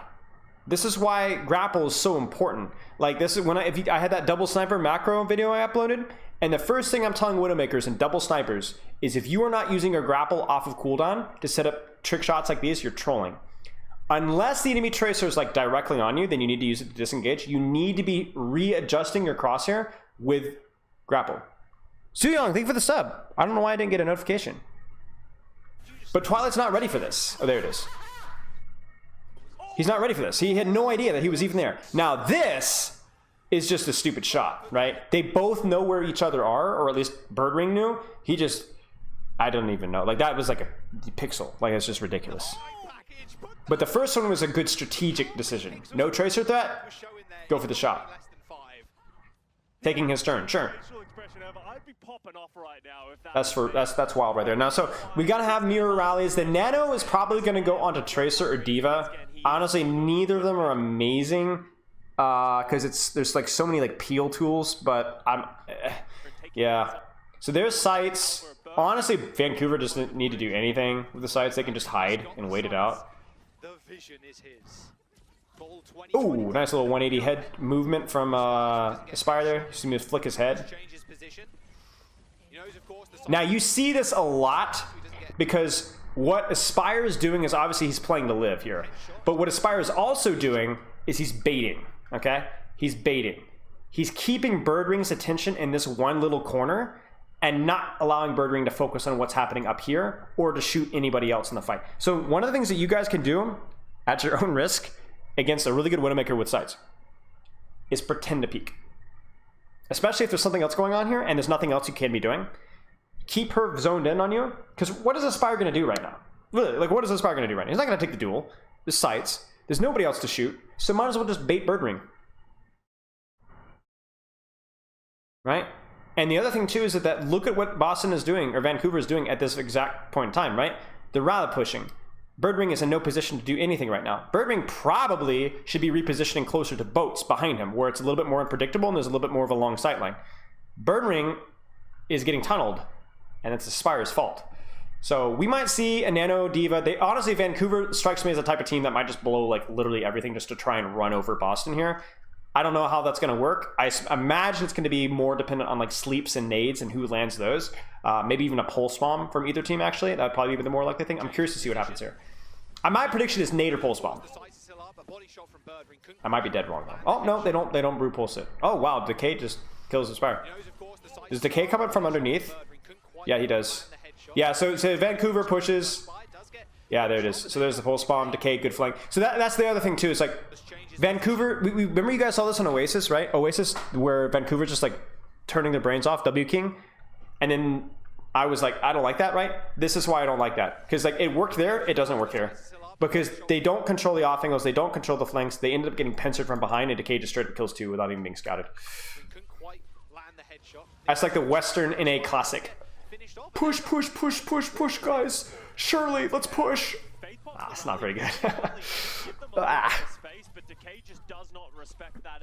Forcing through here. So the way to wait. So let's talk about what we do instead. Then what I would do instead is bait out sights, send your tracer along this side with pocket, focus on controlling point, and have like established to try. Like Vancouver needs to try and take this side of the map here. You can't brute force here. Even if you have like, oh, we have Nano and Rally. Well, they have Nano and Rally too. So you need to try and, I think, swing out here. Maybe try and bully Bird Ring back this direction. Maybe set up a Spire over here. I play more for space, and space that you can actually control. You can't just brute force this. You can't walk out of a choke like that, right? How many times have we said that just this match, right? It would only work if they didn't have either support on, and even then Decay still kills 2, right? The result would have been the same. So, well done by Decay. Just running circles around the Titans, and now they get to hold the bridge. I hope that you guys look at this and you're like, wow, Decay's played pretty well, like Bird Ring's played pretty well, and yet Boston are down 2-0. Telling you guys, it's a team game. Like, mechanics matter so much, but it's not everything. It's so much more nuanced than that. Notice that the Spire repositioned to main, right? He goes, the guy's got the beat on me. Here's a grapple shot. Will he get anything with it? No. Tracer on him. He's got to be careful. You notice, by the way, that Tracer goes in when he doesn't have grapple, right? That's where he's weak, right? When he doesn't have grapple, and he can't even scope in, because if he scopes in, the Tracer will one clip him. Now he's good. Oh, this is questionable. Why did he drop? Maybe he was scared of, but I think Punk had the D. Punk was up there, right? But they nano Punk for space, it looks like. Which honestly I don't even hate. Remember we talked about this. Space is more important than ultimates in this matchup, right? So if you nano Punk and Boston's like, yo, they wasted an ultimate, let's back up. You're like, we'll take that, right? Like there's more of a chance that our Pulse or our Tracer or whatever just can like hit a shot, you know? And so at least you got over the choke. The problem here is I don't feel like Vancouver got that much space. Like they're still stuck on the floor here. They crossed, but I don't know. I don't know why Aspire dropped. How do Vancouver win this? They don't win this, do they? Do they lose? They must lose. Okay. Well, I ask a stupid question, I get a stupid answer. Yeah, Tracer's just super flexible. Yeah, Tracer's just super flexible. I made a video on this recently about Overwatch balance. Tracer's just the hero that has a limitless skill ceiling, and that's why she's played. She's just balanced so well that if you're a really, really good player, you'll be a really, really good Tracer. And there's too many DPS and support tank heroes that you're not able to do the same thing. Ooh, Twilight gets the kill. I mean, this is still fine though for Vancouver. Like a messy fight here isn't necessarily a problem. Oh, no way. No way. Okay, we gotta watch this. I gotta see this. So the sleep on Decay with Pulse, huge. That buys Faith time to get back from the Translocate, or the Translocate, from the nade. Why did I say Translocate? Then they hit the whip shot. There's the peel. What happens to Crimzo? Crimzo like does he get booped? Oh yeah, they get flanked from behind by Diva. It's honestly not too bad from Kalios. but they're not able to get the pulse bomb in time. They juke the pulse bomb. That's going to force recall. Kremzo is able to get rally. They sleep the rally from across the opposite height. Where's Twilight? Hello? Where was... I'm sorry, was Twilight there too? Where's Twilight? He's walking. He's walking. Oh, I didn't even see Twilight. Twilight runs it down.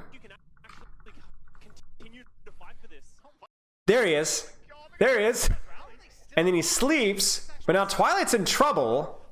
He gets out. But Kalios... What? Kalios just drops bomb on Faith. Which is actually really smart. I'll trade... And Kalios gets the remake as well. But Twilight dies for it. And so it's a messy fight that Vancouver is able to make work. Okay. Why would Decay recall? Good question. It might have, I mean, if you're standing still versus a Brig on it, you can get like flailed or whip shot and be even with 155 HP, like one shot and a whip shot and you're basically dead. So I mean, it is a fair recall. Like there's nowhere really to blink out there outside from going back the direction he came. He probably could have blinked back the opposite way he came. That would have been the optimal play. But it is a habit that a lot of tracers get into where they'll dump a clip and then recall without thought. So you're probably right. I don't think the recall was necessary. It's worth it, honestly. Trade the demon for a rallying Brig. I'll take that any day of the week. All right, well, remember we talked about space, right? So Boston still has an old advantage here, but at least Vancouver has space. And all of the best laid plans of mice and men might just go right out the window, depending on what Aspire does. Or a bird room. Nah.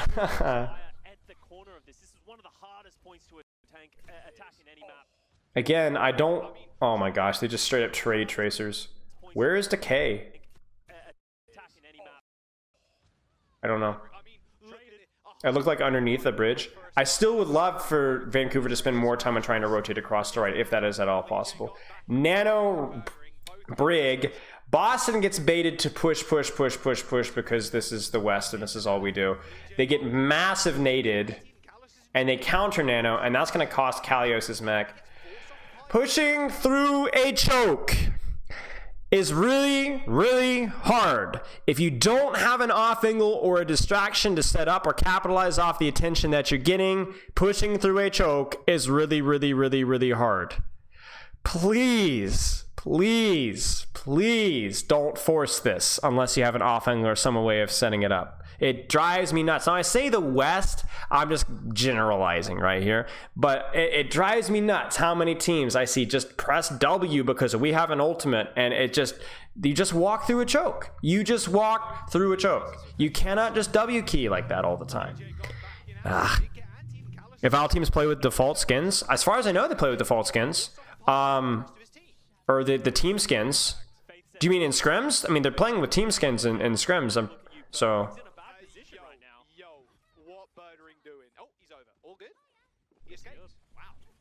Yeah. Again, stalematey. Cute little flank by Birdring. Off of that push, though, he's able to get grappled back. So what happens here? Finally, we look like... Please. Finally, ladies and gentlemen, we have space. On the left. We actually have set up a little bit of an angle here. We've taken some of the heat off of Vancouver. We're good to go.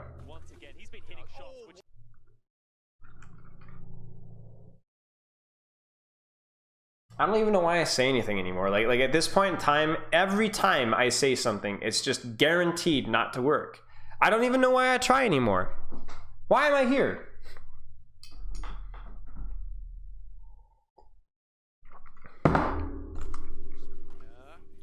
Man, come on. Man. At least they still have a... Alright, Sugar Free has a pulse. Hanzo to get back faster. Where is Birdring? Where's Birdring? Where's Birdring? Is Birdring just trolling? I think Birdring's just trolling. I think Punk just straight up just 2v1s the backline. Wait, what happens with the gong? What happens with the gong? I want to know what happens with Lee J Gong. Because we're popping rally here. Ah! They're pressing W again! They're pressing W again. They're running it down mid. Meanwhile, Birdring and Twilight dies to a diva. No! Disconnect, ladies and gentlemen. Disconnect, disconnect. Disconnect and greed. Disconnect and greed. If you press the W key without checking the flicks, you deserve to die. I couldn't think of a rhyme fast enough. I choked. Ah! Come on, y'all. Dang it, man. Ah! For the Titans. A minute and a half. Bettering on Hanzo. Yeah, he goes back to the Hanzo. I mean, it's hard, right? You know?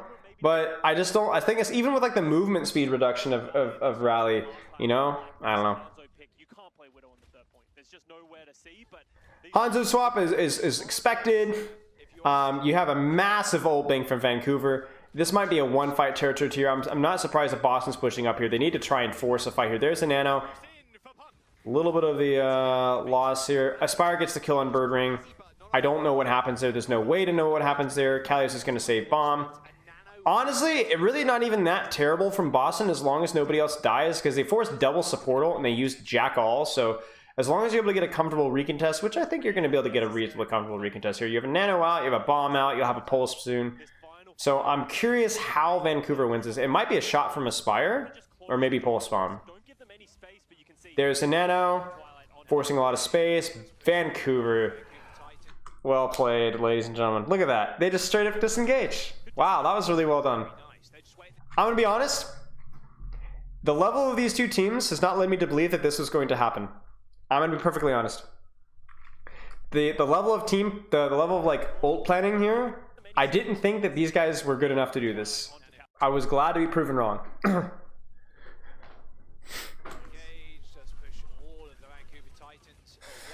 I mean that with all due respect. I don't think these are bad teams. I just didn't think that that was like good enough. Oh, he does catch the dragon though, but obviously not the most impactful ultimate. Aspire headshot.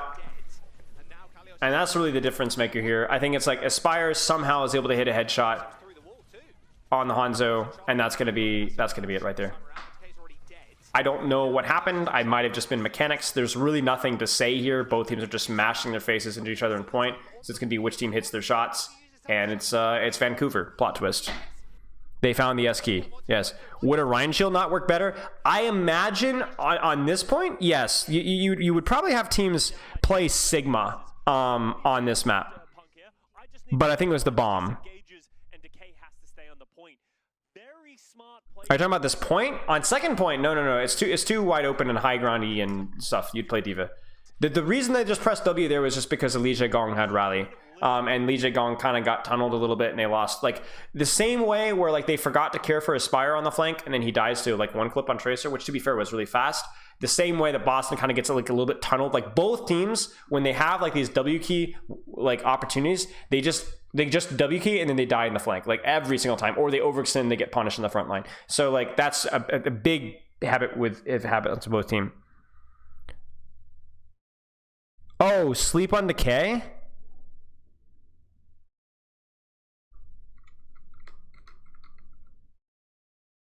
Have I done any reviews of Atlanta? No, I did some scrim reviews of Atlanta. There will be a rally. It's going to be rather large, but Kalios is actually out of next got. Oh, a nice poke spot onto Crimzo might just even the tides. There's 2 points and now in over. Oh, wait a second, guys. Wait a second. Look at me. Screw me, man. Look at me. They do have a pulse in the dragon. You're right. The Vancouver Titans have no ults in their bank, but Aspire still got the So what happens here? trying to find headshots. There will be a rally. There's the rally push. Faith bashes back to his team and gets wow to stick. That was almost an accident, I feel like. And then Sugar Free looks like it gets tapped by Twilight. Maybe? Yeah. What happens? They don't cap. Wait, they do cap. They don't cap. So Faith gets his ultimate. They get the kill on Li Gong, which is huge. They get the kill on Kalios, which is obviously huge. They get the kill on Birdring, which is huge. Huge shots by Twilight here. Very stallable here. Big nade, and they see Charlie, Niner. Charles Chucky the Jr. Wow. Thank you. That stick was honestly a total accident. I'm not gonna lie with you guys. I don't even think he was intending for the Ana. Am I allowed to stream Al Replay Viewer or not since it's OPR locked? Nobody can stream Al Viewer. Even if you have OPR access, you're not allowed to. Okay, okay, let's keep going. Boston definitely struggling. A lot of issues where they're just Kalios is trolling the lobby a little bit. I see some issues with a lot. I mean, obviously Vancouver struggled, but honestly, just cleaning up team fights, really cleaning up team fights. A lot of fights happening on the angle or flank or happening on the backline that are people are screwing up for. The way to watch Alice, look up Overwatch League schedule, and you'll find their website, and they'll talk about, like, I think like week 3 or week 4, you'll be able to look up when the matches are. And it's a YouTube channel. You can watch them on YouTube, and they're live Friday, Saturday, and Sunday, I think during the afternoons, evenings EST, and during very, very early mornings EST, like 5, 6 a.m. is the APAC, the Asian region. Okay, so let's see what happens here. Aspire gives away his position. He needs to reposition. Now, what I like from Aspire here is that he's going to go for the Widow duel off of the grapple, but then... Oh my gosh, that is a disgusting shot. Mid-grapple from both of them? What? What? Holy crap.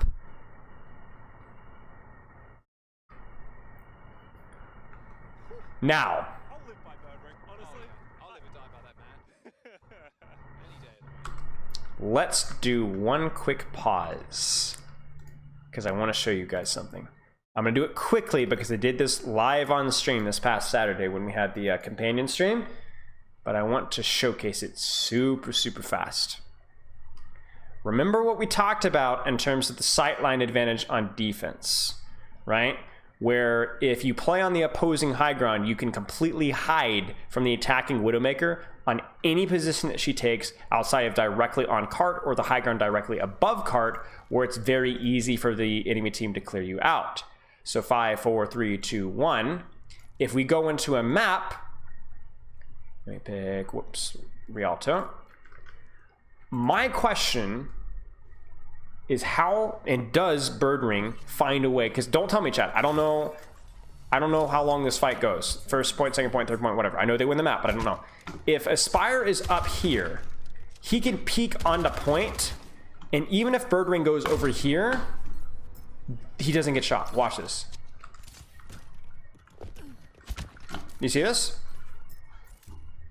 So the only way Birdring can shoot him from here or from here, where my team can help me, right, and pressure him out, or from here, where it's very easy to clear him out. So what ends up happening is attacking Widowmakers on this point have a really hard time doing anything. Because even when you take in, like, what are you gonna do? You're gonna shoot cart as a Widowmaker? It's very hard, right? So what you kind of have to do is you kind of need, as attackers, you kind of have to like go like 3, 2, 1, explode, and then do like a super RNG flank here, unless you have like massive ults, because you can't shoot the Widowmaker from here. You have to go like hard flank mode. Playing all the way back, good question. Wait till I pull it up though, you'll see. You can't see your head. You can't see your head. So the only thing you can do is you can definitely grapple, but that's pretty much the only way that you can do it. It's like super limited. It's super limited, right? So this is why attacking Widowmaker is such a problem on capping. It's why so many teams struggle to cap here. Yeah. Far right, too risky. Too risky. It's again too easy to push. And like, what are you gonna do? Go here? I mean, yes, but again, it's like risk versus reward. It's unbelievably risky. So, you know, it's it is something else. Let's put it that way. Okay, let's keep going. I want to see if this actually gets exploited, because crap, guys, was it the Gladiators versus Mayhem? I think it was Gladiators versus Mayhem. I think it was Kai was leveraging this. But I want to see how this works here. That could just be the first point right here. You can see the Vancouver Titans thinking about crossing this bridge. So Birdwing stuck on main. He's gonna go for the grapple. Is he going to hit it? Nope. Again, like, look at how crappy of a sightline this is. This is why it's so stallable. It's for this exact same reason. Now, this is why something like Hanzo feels really good, because Hanzo can actually do work here. But it also means that Hanzo, I do think, is worse in the first part of first. So it's like, it's a bit of a, it's rough. There's the Nano Diva. What happens with Nano Kalios? Why is Kalios getting nanoed here? I want to know, ladies and gentlemen. I want to know. I think they see purple Diva, so then they just go in. I don't even know where Kalios is. I don't know where Kalios is. Does anybody see Kalios? Kalios on the left? Kalios on the left?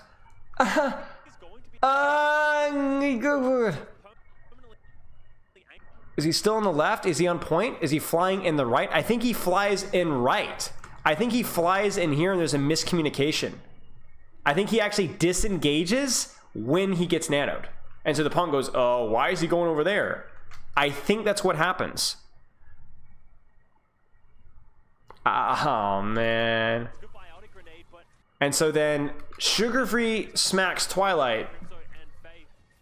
I think Sugar Free just straight up... Oh, yeah, Sugar Free... Where is Sugar Free? Yeah, Sugar Free wraps around here, I think, and wraps and flanks.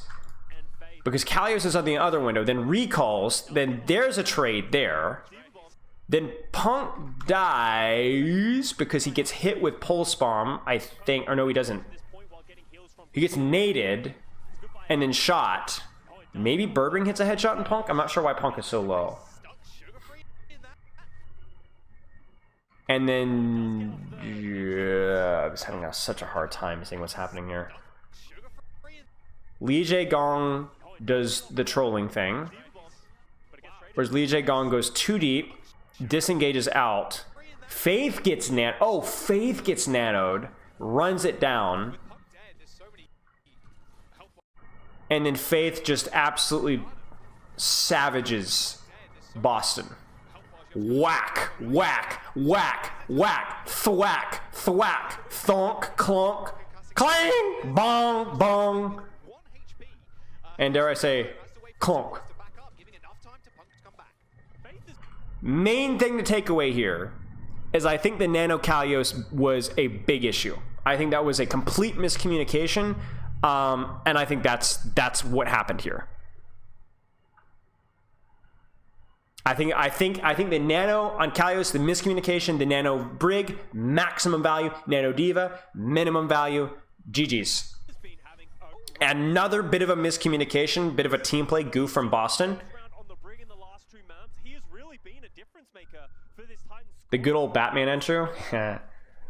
So Boston's gonna try to rotate out top.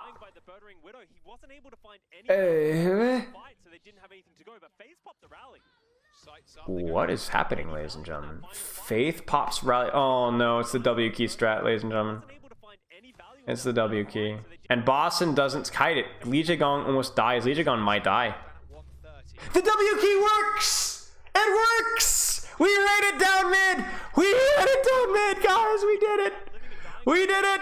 We ran it down mid! Confirmed! Owl solved!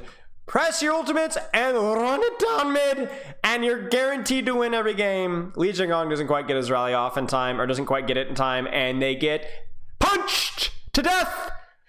W key! America! America! America! Hey!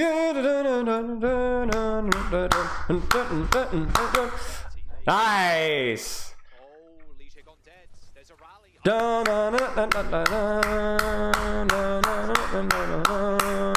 Oh, say can you see by the wandering light?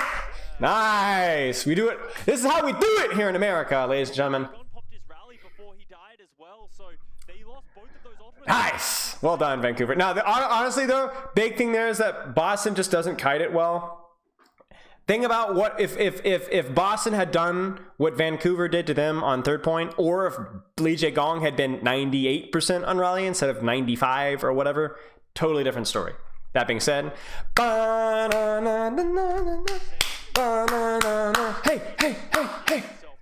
USA. Zen is just this is just we don't know what to do. Let's try and break this choke. I mean, it's honestly not even a bad idea. Nah, dude.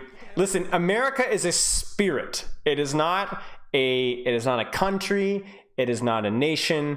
If you have the spirit of America, Canada showed the spirit of America. Faith is Korean, right? So Faith showed an American spirit. Oh! Now, the funny thing here is that very quietly, Decay has been able to sneak onto Cart, and he's going to be able to get to Aspire. So that is one problem about fighting on this particular area instead of fighting in the back window, is that your Widowmaker is actually accessible here. So Aspire dies, and he dies with sights. Brilliant. No way they did double key. Oh. Wait, did they double key? I think they tried to double key. No. Birdring gets sugar free. How do Boston lose this? How? Somebody share with me. Somebody share with me. The W key strat doesn't work. Oh, my faith is destroyed. No, we can't lose. The stars and stripes have fallen. Olympus has fallen. Olympus has fallen. All right, what happens? What happens? So Kalios gets naded. What? How? Now wait a second. I'm assuming that this doesn't end on here. Boston. I don't know. Boston caps this, right? Wait, no. Wait, what? So he's going to be the late toucher for this team, and if they can buy their team enough time for Punk to get still here, so he's going to be the.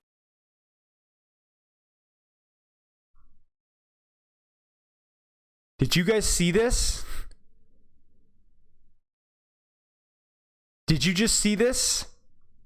Got a good chance now, Scott, though, to be fair. Decay is on the right side here. He goes for a pulse from the right side, from Lee Jae Gong's flank. He hits the pulse and kills Crimzo. They pulse on Lee Jae Gong, or Lee Jae Gong, yeah. Sugar Free misses. Decay recalls back into the pulse bomb. There it is, right there. You see that?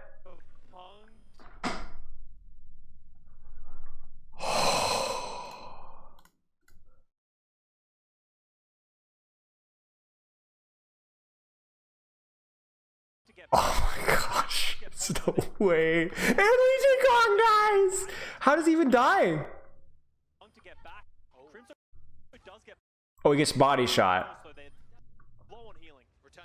No way. Dude, Twilight was doing work. I really like the Zen here, actually. I think the Zen for breaking that first point. You know what's actually funny, chat? I wonder if the Zen is actually just not straight up better.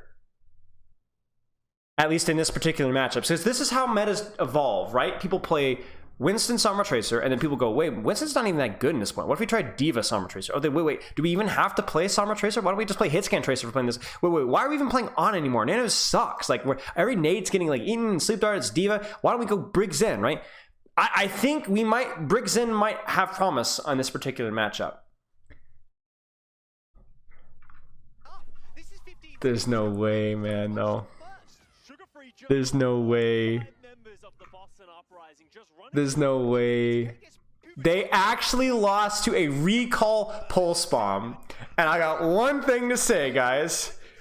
USA! USA! USA! USA! USA! No, no, no, no, no, no, no. USA! USA! USA! My God, Won't the Diva just fall over though? No, not really, no. It's definitely a lower healing, but we've had Diva Briggs in metas before. Oh no, Lee Jae Gong, don't be sad. Dude, I feel... Oh no. My God, a statement win from the Vancouver Titans. You can see in the camera. USA. Hey. So, it's funny. I think like there were moments where Boston individually played poorly. Lee Jae Gong, Kalios, Decay, to an extent Twilight, everybody had their moments. It just didn't feel, it felt like there was just too many ult fights that didn't execute well on, too many miscommunications, too many mistimings. I just don't think their team play or their macro execution was at all. Like if you break down Oasis, let me think here. Ult fights lost that shouldn't have been lost. If you break down Blizzard World, not controlling the Brig, Kalios gets demech for no reason. A recontest with a bunch of ults that really everybody and their mother should have been able to see, and that the fight planning just isn't there from Boston. If I could put my hat on one thing, the old execution, the way that they're playing, the fight planning just isn't there. And I think that's such an important thing to say because Boston players are good. They're good. People are going to go, oh, these guys are washed. That's not really the problem that we're seeing here, right? Like Birdring individually playing well enough. I think, Lee Jae Gong fed sometimes when he shouldn't have fed. Kalios didn't know how to adjust into the Sigma. And Kalios is getting demeched, I think, too much in Diva as well. I think taking too much damage. But like, it's not that simple to say that these guys are washed, right? Now, I know I'm a bleeding heart when it comes to this stuff. And I know I have a reputation for doing gatekeeping, that kind of trash talk. But I want you guys to see, right? How many fights were lost because any of these individual players suck versus they didn't kite an ultimate, or they used the wrong ultimate, or there's a miscommunication, or they weren't playing the matchup exactly right. You know what I'm saying? That's like as much of a factor as mechanics are. And Boston is good enough to beat a lot of the worst or mid-table teams off of just raw mechanics, but they're not going to be able to compete with teams like Atlanta that can meet them toe-to-toe with mechanics, if not surpass them, and probably have better understanding and execution and team play. Like one of the things that Atlanta does is they're not just good mechanical players. The level of team play and coordination from that team is just on another level. They're just so much better than, even if not even thinking about macro and understanding, they're just better team players, right? Not even team players, they just have better teamwork. So, that's it. That's it. What a good match. I am very glad. Every now and then it's nice to have a change of pace and not to have like a 5-map sweat struggle. It's cool to just see one team struggled. Boston gets 3-0 by Glads or Florida. I would probably, I don't know. I think, I would say Glads or Florida are favorites there. I like doing weekly power rankings. Whoever, I think, is it Vast and Costa who do their weekly power rankings, I think that's probably the best way of doing things, honestly. Because you could judge a team generally pretty good how they play on a week-to-week basis, but that always changes, right? Like Atlanta right now, monstrous. Florida, honestly, right now, looks really strong right now. Vancouver's on a high point, but metas change, metas shift, mentalities change. Somebody wakes up on the wrong side of the bed. I mean, you literally can lose matches, just stuff like that. Does this team make you think of the former Washington Justice? Yes. Yeah. Obviously, because some of the players are still here, but very talented. Are they going to be able to execute? Yeah.